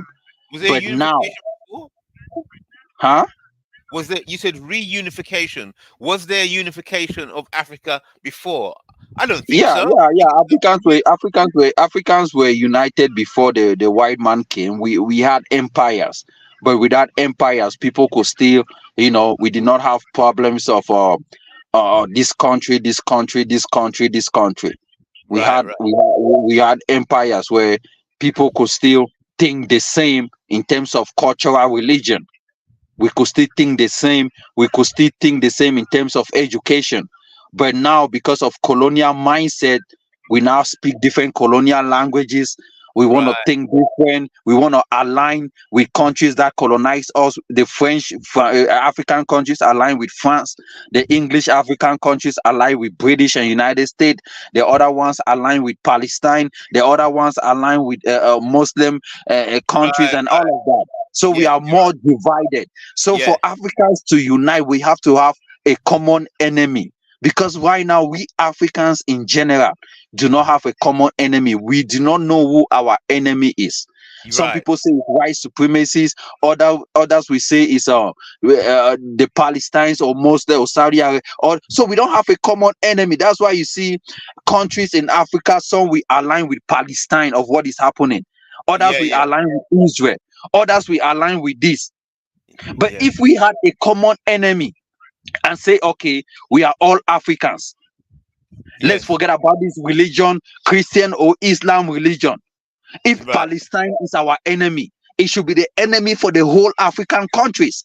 If America is our enemy, it should be the enemy of the whole African countries. So I mean, and then that is how we can move forward. But now, if a Cameroonian say Palestine is my enemy, a South African cannot say the same thing, because maybe Palestine helped them in their in their war of independence. If I wake up one morning as a Cameroonian and say France is not my enemy, a person from Kenya could say France is their enemy because they are doing this to this, but maybe France is protecting me. Maybe I might wake up one morning and say India is my enemy, but a Kenyan person will say no. So that is a bigger issue in Africa. We need to know who our enemy is, a common enemy, so that if not, then we cannot build Africa. Who is our enemy, Judy? The whole world. That is the question. That is what we Africans have to sit down and say, who is our enemy and who is our friends. If we don't identify these things, then we will all be going in, we will all have spies in our communities. And that's why even the African Union can come together and say, let's create one currency. The French Africans might not want to, because maybe they are aligning with France. Now you see France as an enemy, but the French African countries, do they see France as an enemy? They might not. So who is our enemy? Is it United States? Is it France? Is it Europeans? Is it the white man? Is it Muslim countries? Or who is our enemy? So that is the question. Is it Indians or what? So we have to know that. If not, then things are just gonna move in a zigzag manner. That's just it. Yes. The whole world. Africa has no friends. Exactly. There you go. There you go. If Africans have no friends, then that is a good thing. And then we Yeah. sit down and go into a country of non-intervention. We don't intervene into other people's business. We don't Yes. intervene in other foreign countries' business, or in Palestine or Israel or in America issue. And let's Yes. sit down as Africans and build Africa. And that Yes. is it. We have no friends. Yes. That's right. That's right. Africa has no friends. That's the tagline. That's the motto. Exactly. Exactly. Keep spreading that around. Africa has no friends, and everybody will say, "Oh, but I'm a friend of Africa. Oh, I love Africans." Yeah, but to Nigeria will tell you, oh, Africans should have friends with China because China is building Africa. Oh, we should have friends with what if we don't have friends with Russia? Who is gonna protect us when other countries attack us? So this you see, these are the different mindset that we have in Africa, right? We are always looking for people to protect us. Are we the one attacking people? If you don't attack anybody, no one is gonna fight you.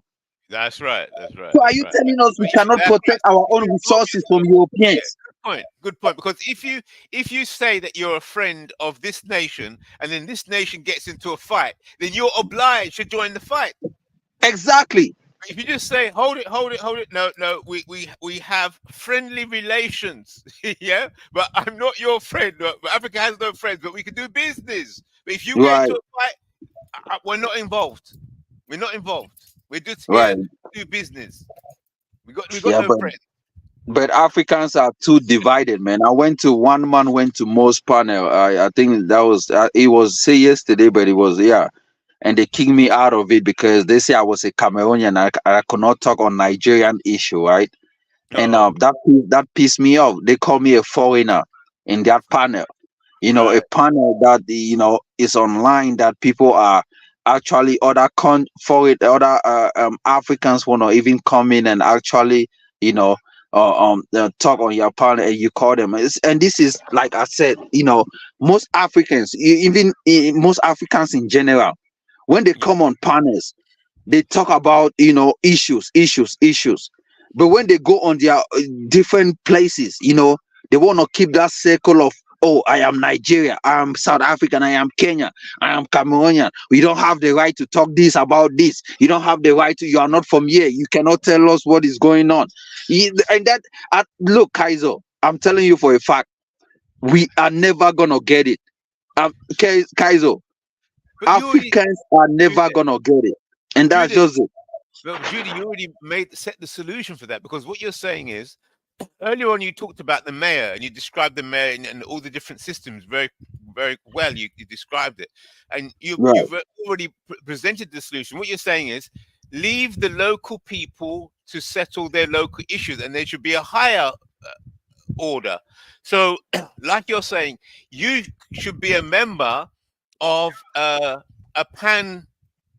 won't use the word Pan-African, but a true African Union, and then you don't really get involved with the Nigerian business or whatever. What a representative of Nigeria will attend the African Union meeting.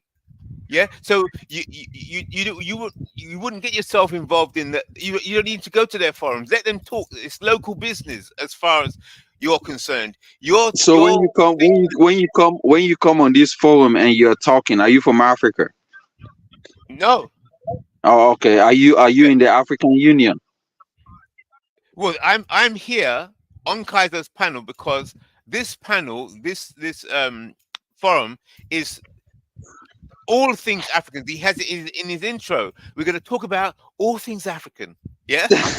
Right, but that panel also has gone to. They are on African channel, claiming that they are an African panel.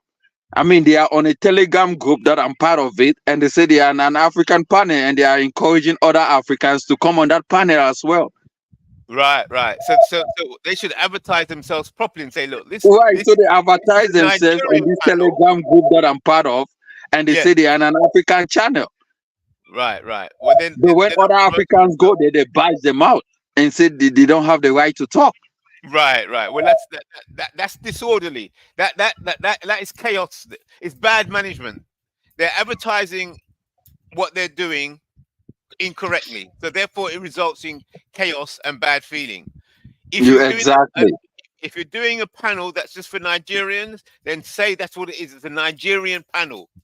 Right, Say what it is. exactly, and say this panel is only for Nigerians. No other Exactly. non-Nigerians should come in on this panel. Make it clean and clear on your Clear. on your autographs or on your background, and say that. Exactly. But Put the when you label. encourage other panel, when you start going into all these Pan-Africans Telegram groups and posting your panel and encouraging other people to come in on your panel for views and stuff like that, you Yes. should also, I mean, when they come in and speak, then you should bear those consequences. Yes. Yes. So Yes. And so if not, then they should stop selling themselves out as an African panel and put it strictly for Nigerians. That's right, and that's what happens when the focus is not on the issue.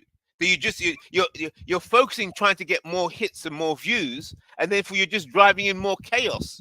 Whilst Exactly.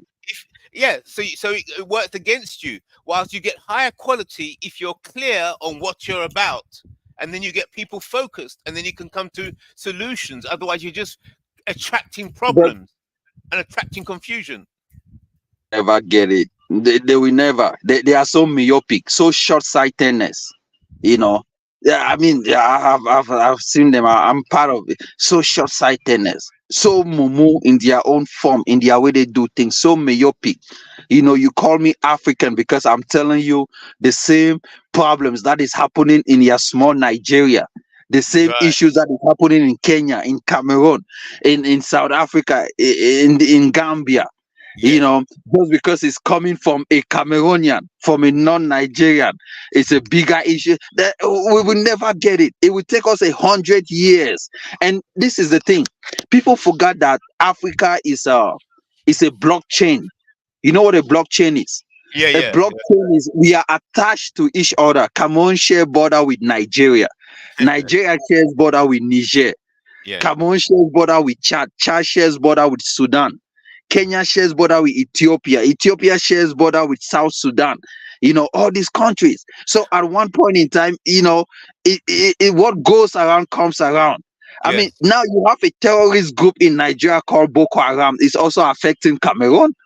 But because Cameroon shares border to this country, a problem in this country will affect another country. A problem just because you think your country is developed. If your next door neighboring country is not going the same pace like you will face the consequences. That is what is happening in South Africa. You have all these other immigrants that are running from Zimbabwe into South Africa, but because South Africa is doing good, but now your neighboring countries are not doing good. Wait,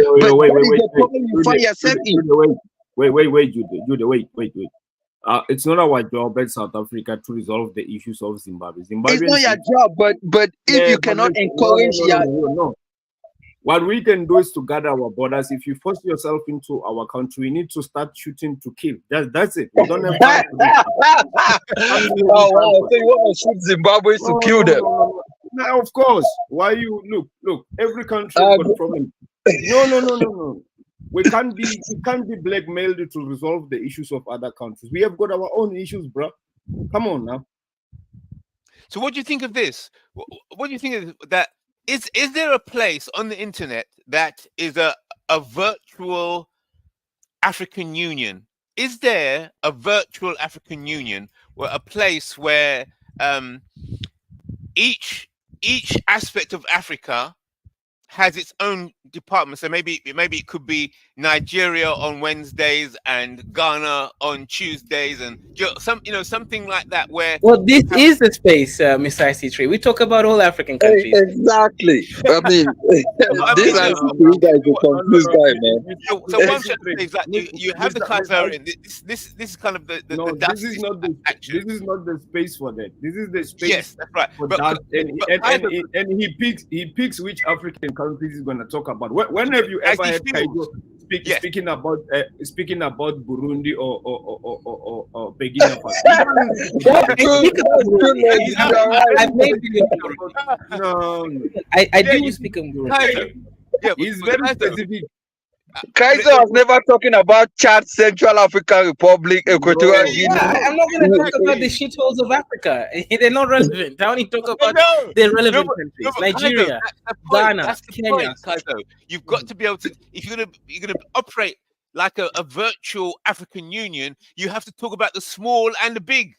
If you're going to be truly No, I see three. I disagree. Let me explain why. Right, we don't have to carry the dusties with us. Right, we only need to focus on the elites, and then the elites will set the system, and everybody else follows. If Nigeria, Kenya, Ghana, South Africa, even Cameroon, because of these Bantus there, we can actually move forward. But we don't have to include Central African Republic. They don't even speak English. They speak bonjour, je m'appelle le PD, je voudrais le sortir.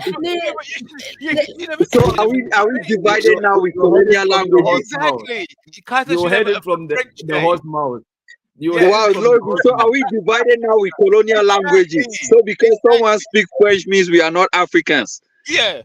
See? So Kaizo should be for you to be. Je m'appelle Jude, je suis le grand PD.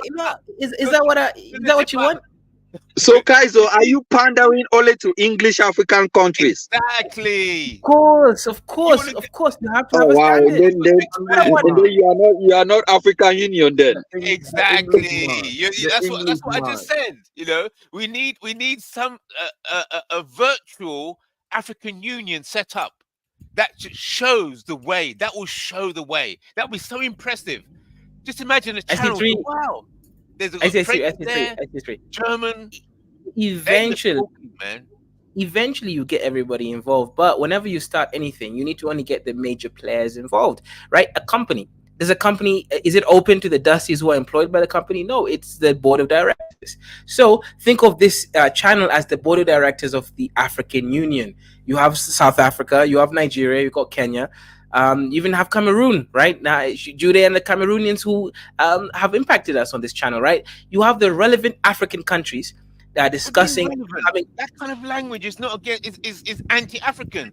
You mean relevant? That means all these other people feel irrelevant. If you say relevant, that means it must be irrelevant. That's not. That doesn't bring about unity. These people don't care about any of that. Kaizo just want to see Kenya doing well.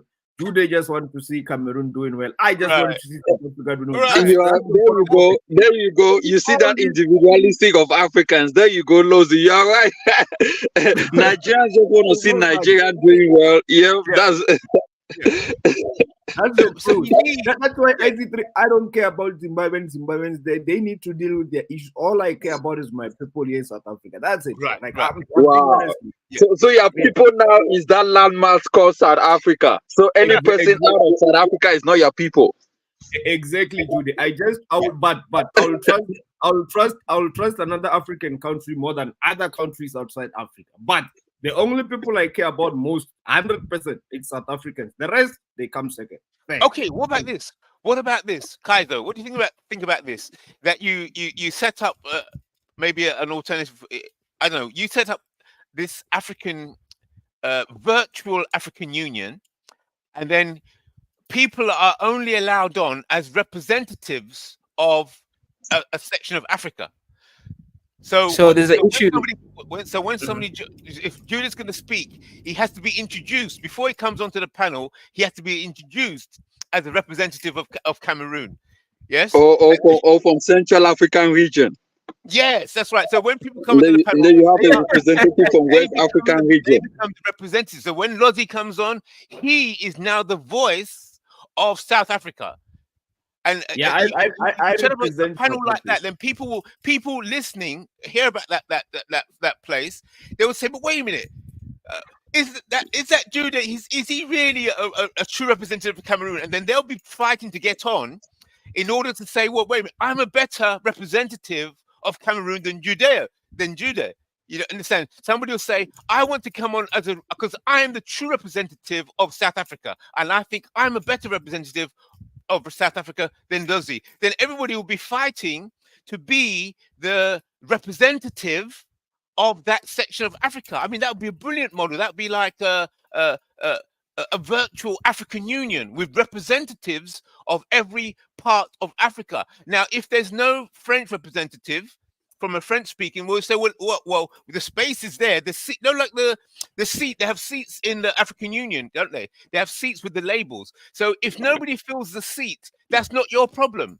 You set up the virtual African Union. It's for them to fill the seat. You provide the seat for every aspect of Africa. Let me just make this point, right? I mean, someone on the panel called DJ said today Jude is a Pan-Africanist. I've never been, I mean, I used to, but I'm not a Pan-Africanist. It's just because I'm telling Africans, I'm giving them that that mindset of how they can actually do things together doesn't make me a Pan-Africanist. So I'm not a Pan-Africanist, and I don't want to be one. You know, saying that I see today I'm a Pan-Africanist, tomorrow I'm a Bantu supremacist. I've always been a Bantu supremacist. And like Lozi said, you look out for your own people, you know. He's looking out for South Africans, he's looking out for the others look out for being Nigerians, the other look out for being Kenyans. You know, I look out for being Bantu, so I look up to Bantu people as well. But if it come in a time where it's gonna be between Africans and white, I pick Africans. So that's why I'm giving them this remedy of how they can they can work together, you know, find a common enemy and know who their enemy is, so they can do things right. And that's just it. If Africans does better, and then we are all good in it, you know. So Kaizo, so if you have somebody like, okay, there's a seat for Nigeria. So whoever occupies that seat at that time on the panel is the representative and is speaking for all of Nigeria. Just like Nigeria First. So when he comes on, he's a representative of all of Nigeria. Nigerian friends, go ahead, man. You guys were calling people on Telegram. What you have to say, man? You chest out all those Nigerian guys in that other channel. You know, what's going on, man? What is? No. See, Judy. I think what Lizzie said earlier when he come on this platform was the right thing. Us Africa, we need to focus on manufacturing. Adding value to goods we create or we manufacture. That should be our goal. Everybody need to focus on economy. Thank you. You get it. Thank you for that. Yeah, that's the only way, because right now I'm not going to lie. I only focus on the economy. Any other thing is just BS to me. I don't want to listen. I don't want to listen to way back when we were rich, when we were ruling the whole world. I don't care. Now, tell me about economy, because economy is the only way to you know, for us to regain our pride, economic power. Anything beyond that is just we are wasting time. No one will take us serious. Economy. That's all. Okay. Those guys came in, they were blaming. They will say, okay. I said, okay, fine. I agree with you guys. The president is bad. And what? The other one said he's a PhD holder. Okay, fine. What do you have? He said he had he created a barbecue, no, a shawarma spot in Nigeria. I was like, are you kidding me? Are you kidding me now? Shawarma. Why is shawarma not a business? See, these people. I thought you are the one talking about business and manufacturing. See. They have all the solutions. They on paper, they have all the solutions. Africa is easy to just govern. It is the leaders doesn't know what they are doing. These people cannot even govern their life. See, they say there's no good environment for business in Africa. Fine. Many of these people left Africa. They went to Europe or whatever, America, UK. You know what they are? They are still employer. They are salary earners. They can't even set up a shop and employ anyone. See, they are useless in Africa, useless outside Africa. If all of them that are speaking, some of them in this platform, they are business creator. They give opportunity. I will understand. I will give them respect. Don't call me and tell me, okay, fine. The president is bad. We agree. Then what? What is the solution? Exactly. You know, see, Judy, you know, since when I start respecting South Africa, I actually look at export from South Africa. I was like, I need to just chill. I need to take this massive hell. We are just I give for remember. I nothing. remember when you used to go back to back with lawsuits. Yes, Now you're I didn't agreeing check with me. data. Data will humble you. Data humble me. I respect data a lot. Yes, I had to humble myself. I saw data. I was like, ooh, this guy have a greater stand than me. I need to just keep quiet and listen. Fact Nah, is but, fact. but, You but cannot argue Nigeria, with data. but Nigeria first. We've got the white man here, bro. Like it's gonna be hard. Like we've got the white man See, connecting us to the if you entire can world. loan us some of those white men, we need them in Nigeria, please. Please, I'm begging. No, but remember they are connected to the globe. I don't think it's them here in South Africa, but they bring everyone here. Like the manufacturers, Yeah, that's they what I'm put in. saying. Yeah, They are productive. Yes, send us the productive ones. How can we find them? Because not We all need of them. them. But send us the ones that are doing that really good stuff, that wine company That stuff. wine, thank you. Tell them to Savannah, come and please. create, and tell them to come but and create sub companies in Nigeria and Cameroon. See, you they have are to call smart. them. If you come to Nigeria, Jude, if you come to Nigeria, you know that South Africa is really smart. You see all their businesses, multinationals in Nigeria.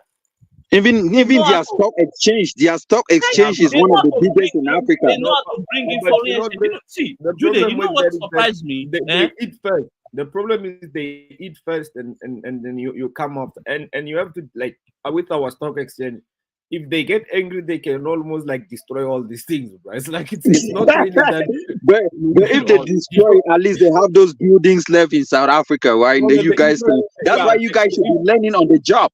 You yeah, guys should be learning. You Jude, know. look, the Jude, infrastructure they can't take. Like the infrastructure is what they cannot take with them. You can't. What is built is built. That's yeah. Jude. But hey, man, it's not all that South Africa women. run a free float currency. They don't defend their currency like the rubbish we are doing in Nigeria. But They why is allow their Nigeria not learning those kind of things and copying and pasting the UFC? it's not that we don't know it. See, the They thing is will. that Nigerians are Nigeria is blaming Nigeria is Nigerians the are biggest blaming the is government. is the largest black nation in terms of population. They will never allow them. They're not going to allow any of them. Because no, the Man, reason for that is that there is a lot of productivity in South Africa economy. There are a lot of foreign exchange coming in from every location to South Africa. You understand me? In what they produce, like they manufacture a lot. So these things bring in foreign exchange. So that's stable the local currency. But in Nigeria, when you remove the oil and gas, that means that is nothing. It's like the I 200 mean, million South people. African companies are everywhere in. Yeah, I think in Cameroon we only have MTN, which is a South African company. That's it. But in other English African countries, they have invested a lot in other English yeah, African we have countries. there's You know, MTN, there's multi-choice, there's ShopRite, there's games. that's why you see we There are a don't lot have of that in multinational Cameroon. So companies in Look, Nigeria. our situation is similar to Black Americans. We're not doing that well. We're just better than many other blacks, but we're really not doing that. Like it's like we need to do like we need to be in a position of independence and do it ourselves. Lozy, I you are mean, right. You are speaking you the truth, man. Sometimes you did not, but now yeah, you are right. That's true. you Yes, look And at that's the same position that the blacks are in America. And but one thing that I like about South Africa is the blacks are the majority in that country. yes, So that country there's hope. actually belongs to them, and the president that they elect, are all blacks. It may be one day we might have a white South African president, like what happened to United States when hey, we had Obama. hold You on, never know. hold on. I'll ban this country if that happens, man. Come on. Maybe one day you guys will give You're us the going first far white now. president in Africa, in No, an African country. you're going too far now. You're going You're too saying far. You never know, though. I'm not talking about this time, but it took a long time for No, Obama to no, we become don't black need to. president. You never know. No, we We don't might have need to mix bread as well.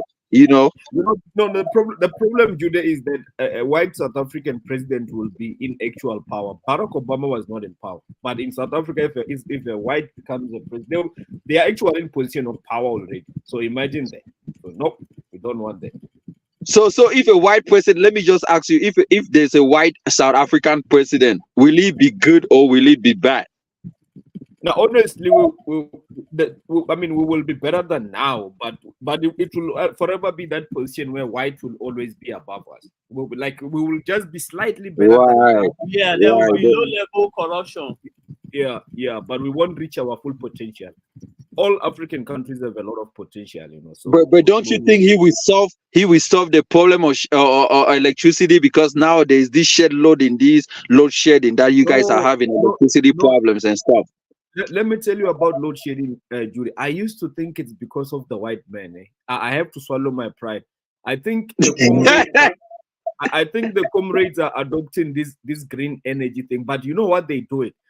You know that we're going for like a full month without load shedding, and it's close to elections, by the way. So there's actually no problem with our electricity.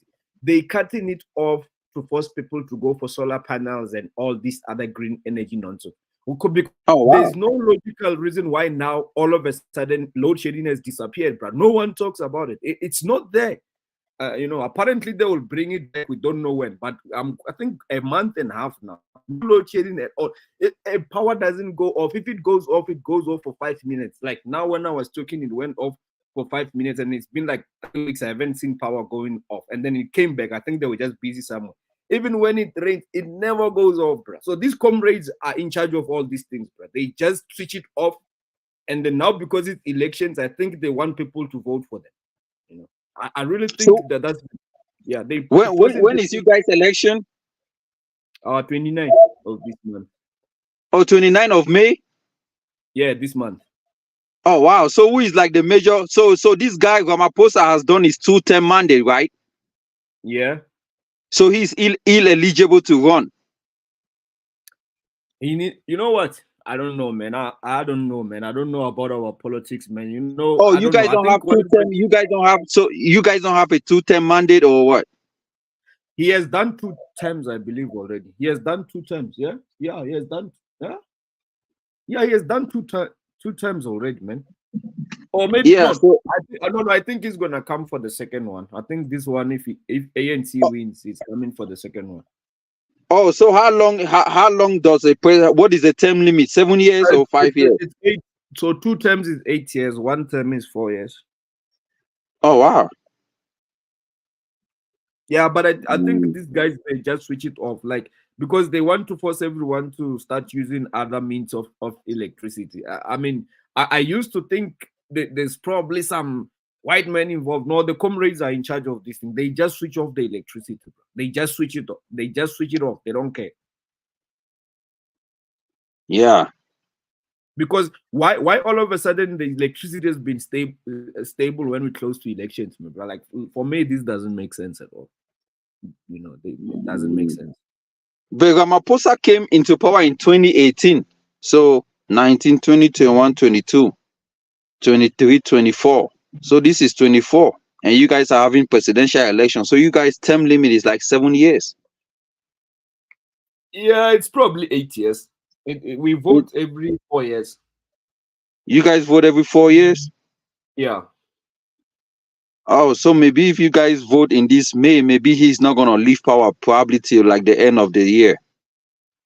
Yeah, of course. But I think it's gonna be coalition. Yeah, this the way things are. ANC is losing power, but they will still be the majority. But they're gonna have to form coalition with other parties. They losing. So Malema is not gonna win. That guy is gonna lose. He's gonna lose more votes. I'm one of the reasons why he's gonna lose more votes. I go around I tell everyone to not vote for him in South Africa. I tell my people I'm going to vote. I tell all South Africans to never vote for Malema. Never. Big no. But he's gonna lose more. He's gonna lose more votes, which is a good thing anyway. Oh wow. Wow. I want that little guy out of our parliament. I want him out. I don't want him there. You don't like Malema? Him and DA. DA is this other white party. They the second biggest party, and I wish those guys can be kicked out of the parliament as well. So the second biggest party after Malema's party, EFF, is a white party. No, let me say something. You need those parties around. You know why? They put the current government on their toe. Without that, they will misbehave. So No, they I'm are going to very vote for vital in the political I'm structure. going to vote for a xenophobic party. You must check the guy's name is Gayton No, what McKenzie. I mean, I'm not saying they should be No, the no, no. leader. I mean to hold the government in power accountable. No, It's no, very, no. There's very better option than DA and Malema. Those two they need to check out. We're going to vote for most xenophobic parties now. You know, we want people who hate foreigners. Oh yeah. Yeah, That's right. I mean, you are nationalistic, man. Your country comes first. That's I why am. Nigerian guys say I Nigeria am a first. nationalist. I that's am Yeah, a good. you are nationalist. South African first. You know, you Yeah, go for they are people that all hate good. immigrants. You know, if you don't like immigrants, you already have so many immigrants in their country. There's no reason why other Africans should be running away from their country instead of facing the challenges. I never lie about that. I always like from Yeah, day yeah, one. yeah. You never lie about that. Even you saying that you're gonna pick a gun and shoot any Zimbabwe that Of crosses. course, Yeah, that's true, man. I exactly, mean, exactly. you know. You know what's the problem? Jude? That's good. Migrant, illegal migrant. You know what is the problem? If I kill one illegal migrant jumping the border, I've saved 7 lives of South Africans because one illegal migrant is gonna come here and kill about 7 South Africans. So if I just right there at the border, I've saved the life of my people. Lozy. Yeah, Jude, I don't care Jude, how you see it. I don't care how anyone see it, but I care about my people and I don't need Jude. Yes, you do. Yeah. Lozi is a interest-based person, which is good. That's all we all see.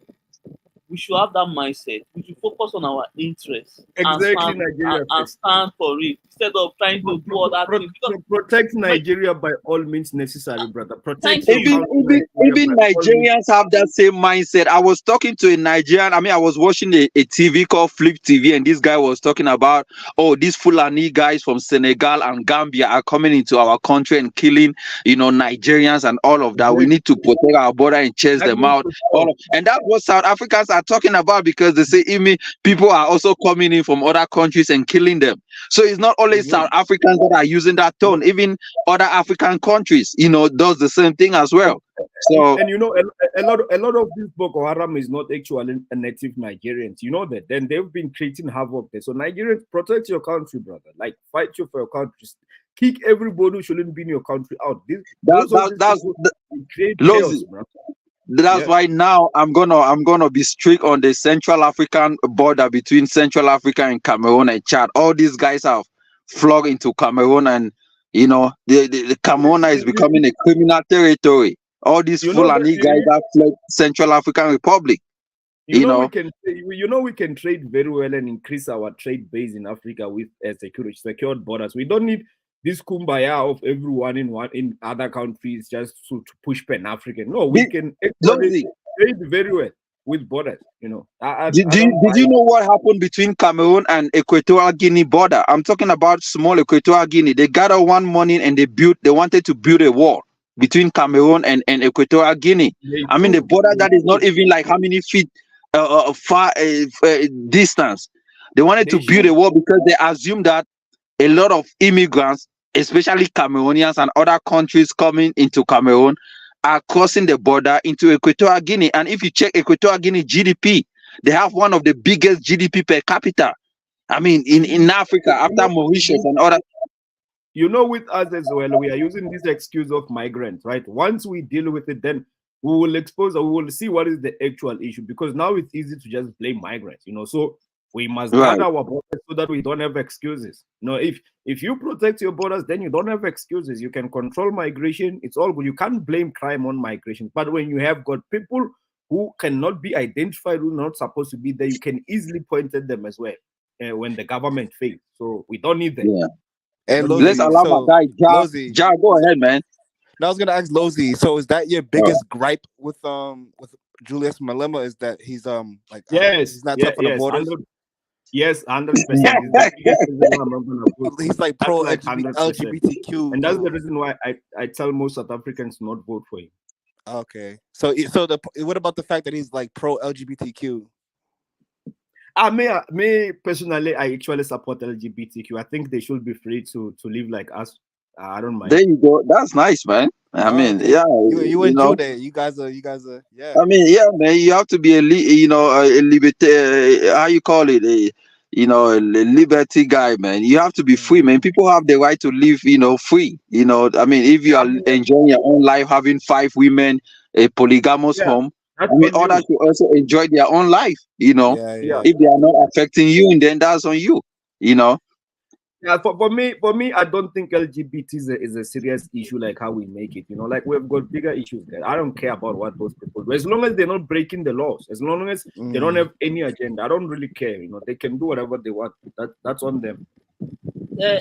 Lozi, you Nice. observe that we will talk everything on this platform except economy, and that is the only thing that will lift us from poverty or whatever.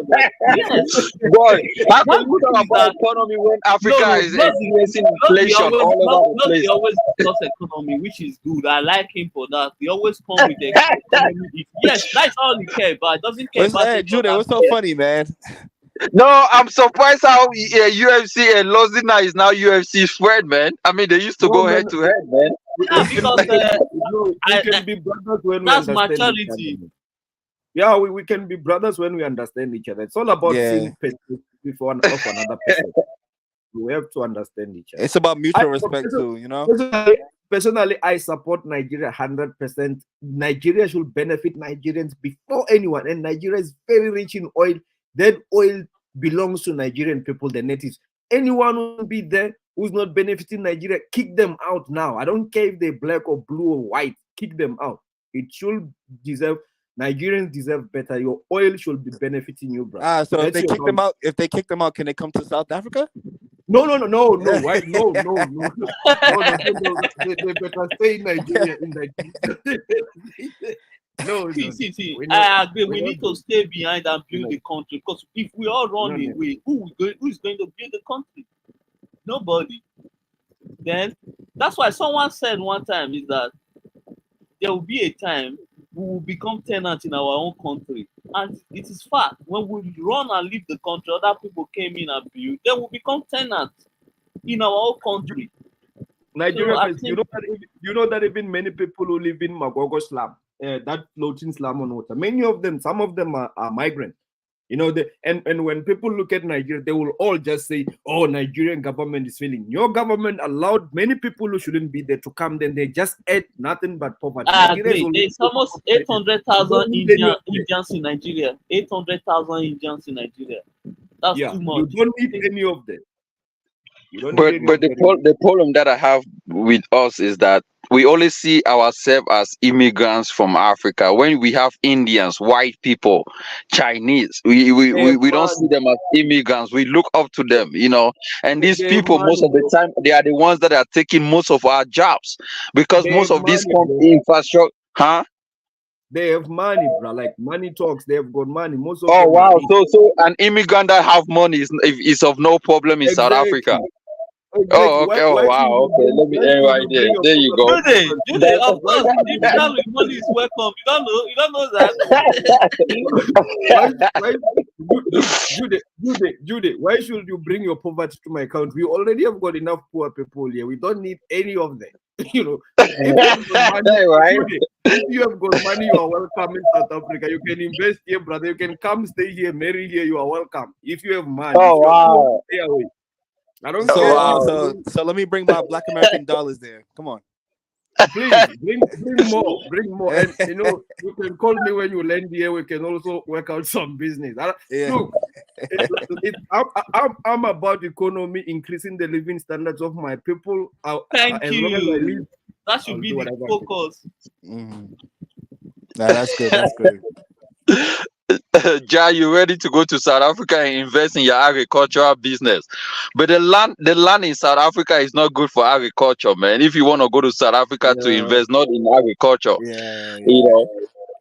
I think I would come to like visit to learn about the culture. If you want to invest, if I would invest business technology, in like, agriculture, I'll probably go to like Nigeria, Cameroon, or Congo. Or Congo or something like that. Yeah, but technology, if you want to invest in South Africa, technology is like the biggest industry. Yeah. But guys, you know that Egypt is in top 5 of leading agriculture in Africa. Of course. Egypt, man. And you would think it would not be like that because they live in predominantly like desert. In the desert. Yeah. Joa is because of the when I tell you that a light skin or an Arab light skin in Africa or a white man is more higher IQ than blacks, you were joking. If Africans black were the ones that were living in North Africa, most of them will have suffocated or die in their sleep because of heat. But these North Africans have been able. Do you know that the top 3 biggest economy now are the 2 top countries are North Africans, Algeria and Egypt, as we speak. South Africa is number 3, Nigeria is number 4 in Africa right now. Wow. Yes. I mean, North African Kenya countries. is number 5, mashallah.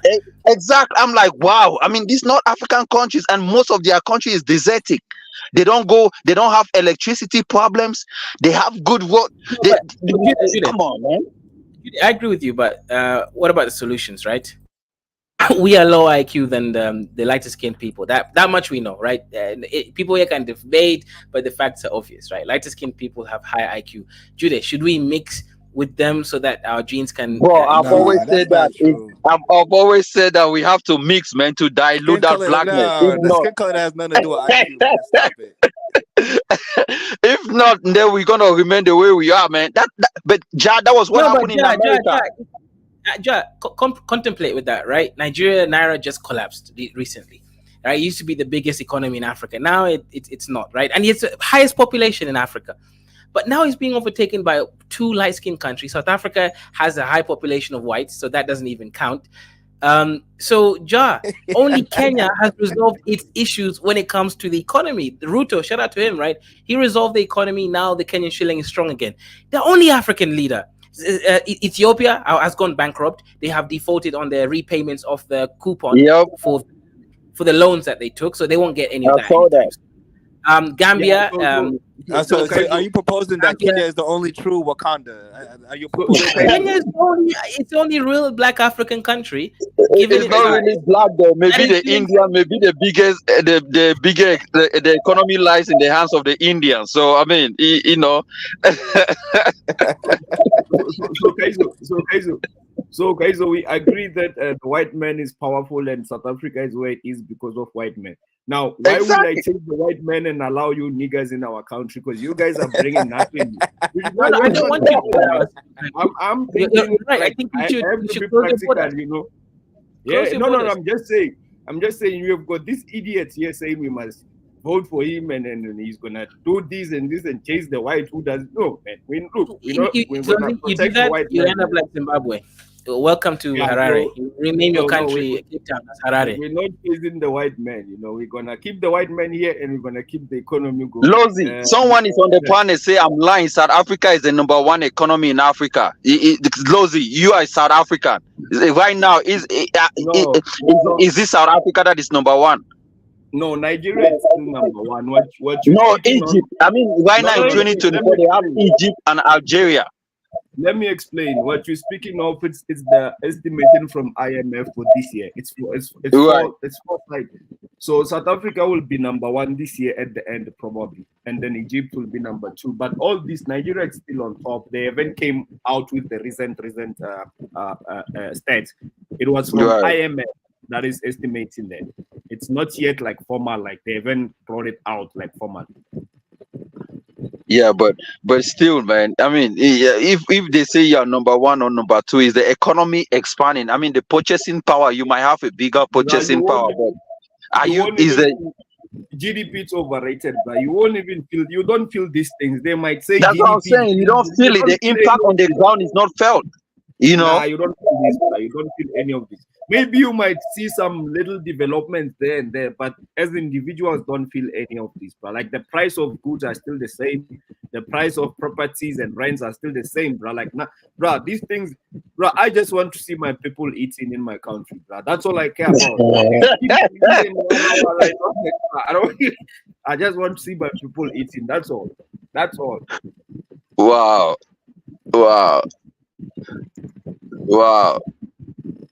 I mean, that's nice. I mean, we just hope the better for Africa, man. But I mean, come on, Kaizo. When you still have over 200 people dying from flood, and you have others dying from starvation. Judy, yeah. Let me say something. Whenever any Nigeria come on platform and be talking, tell them if you remove the government export from the economy, tell them every other person is a liability to the country, because we need a lot of teasing and insults so that we can wake up from our slumber. Many of UFC. They kick me out. They kick me out in your Stood guy your what ground, one go man back, went to know. don't run away, No, go back. what man? You say Jude go run away? You know me, man. I've stand a Go test back of there. time on YouTube Street, Good. but that channel, man. I mean, come on. I will not You put know what? my Next 25 time cent. you go there to No, speak your no, no, opinion. No, go there. I'm telling you, don't run away. bro. You don't know Jude. I've been on YouTube for a long time. I carry a lot of people with me, so most of it that channel doesn't impress me. I mean, I don't see it as a why should I? It's like people they are so myopic. It's hard for So them it to means learn. that That's why.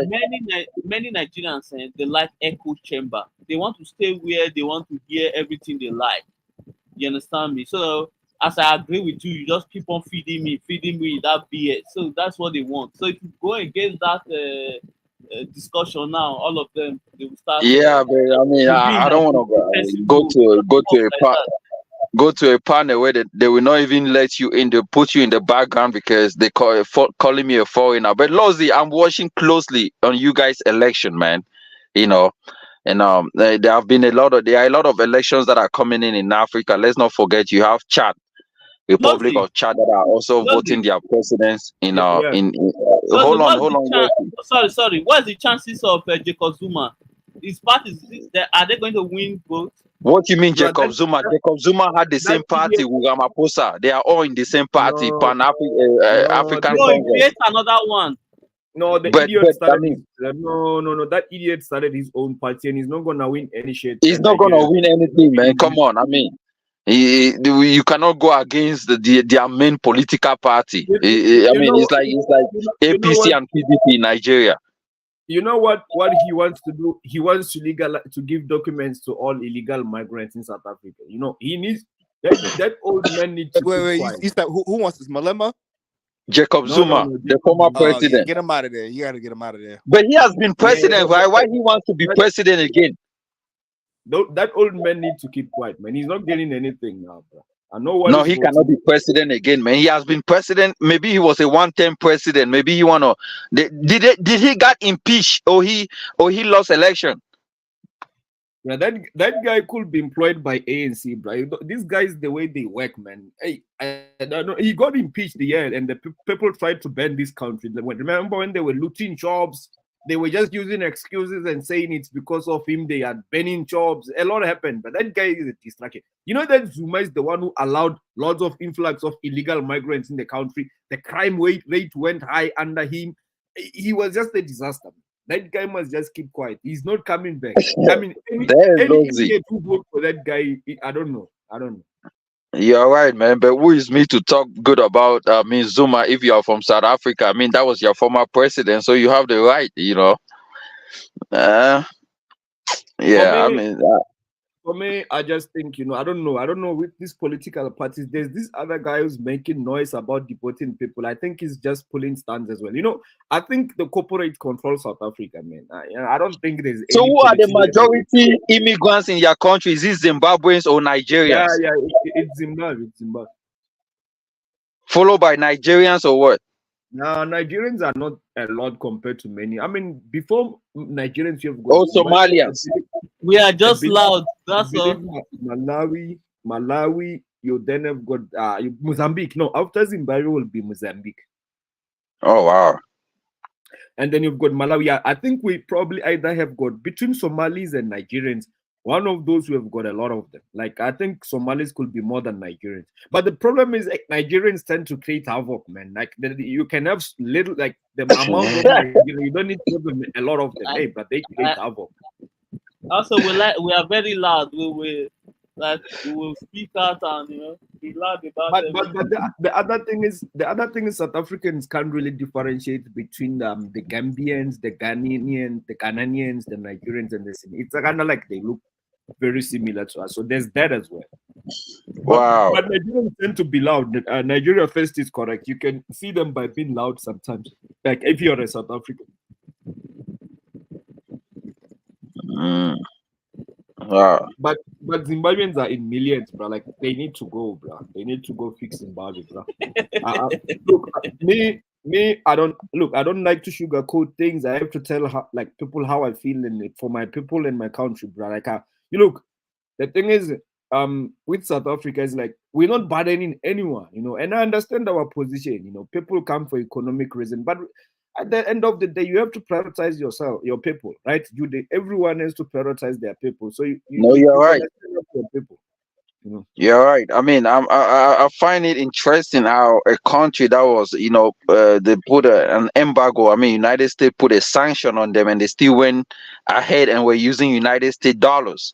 I mean, it makes no sense. I was asking about their standard, their IQ. I mean, it's like someone killed your parents, and then you went ahead and became friends with them.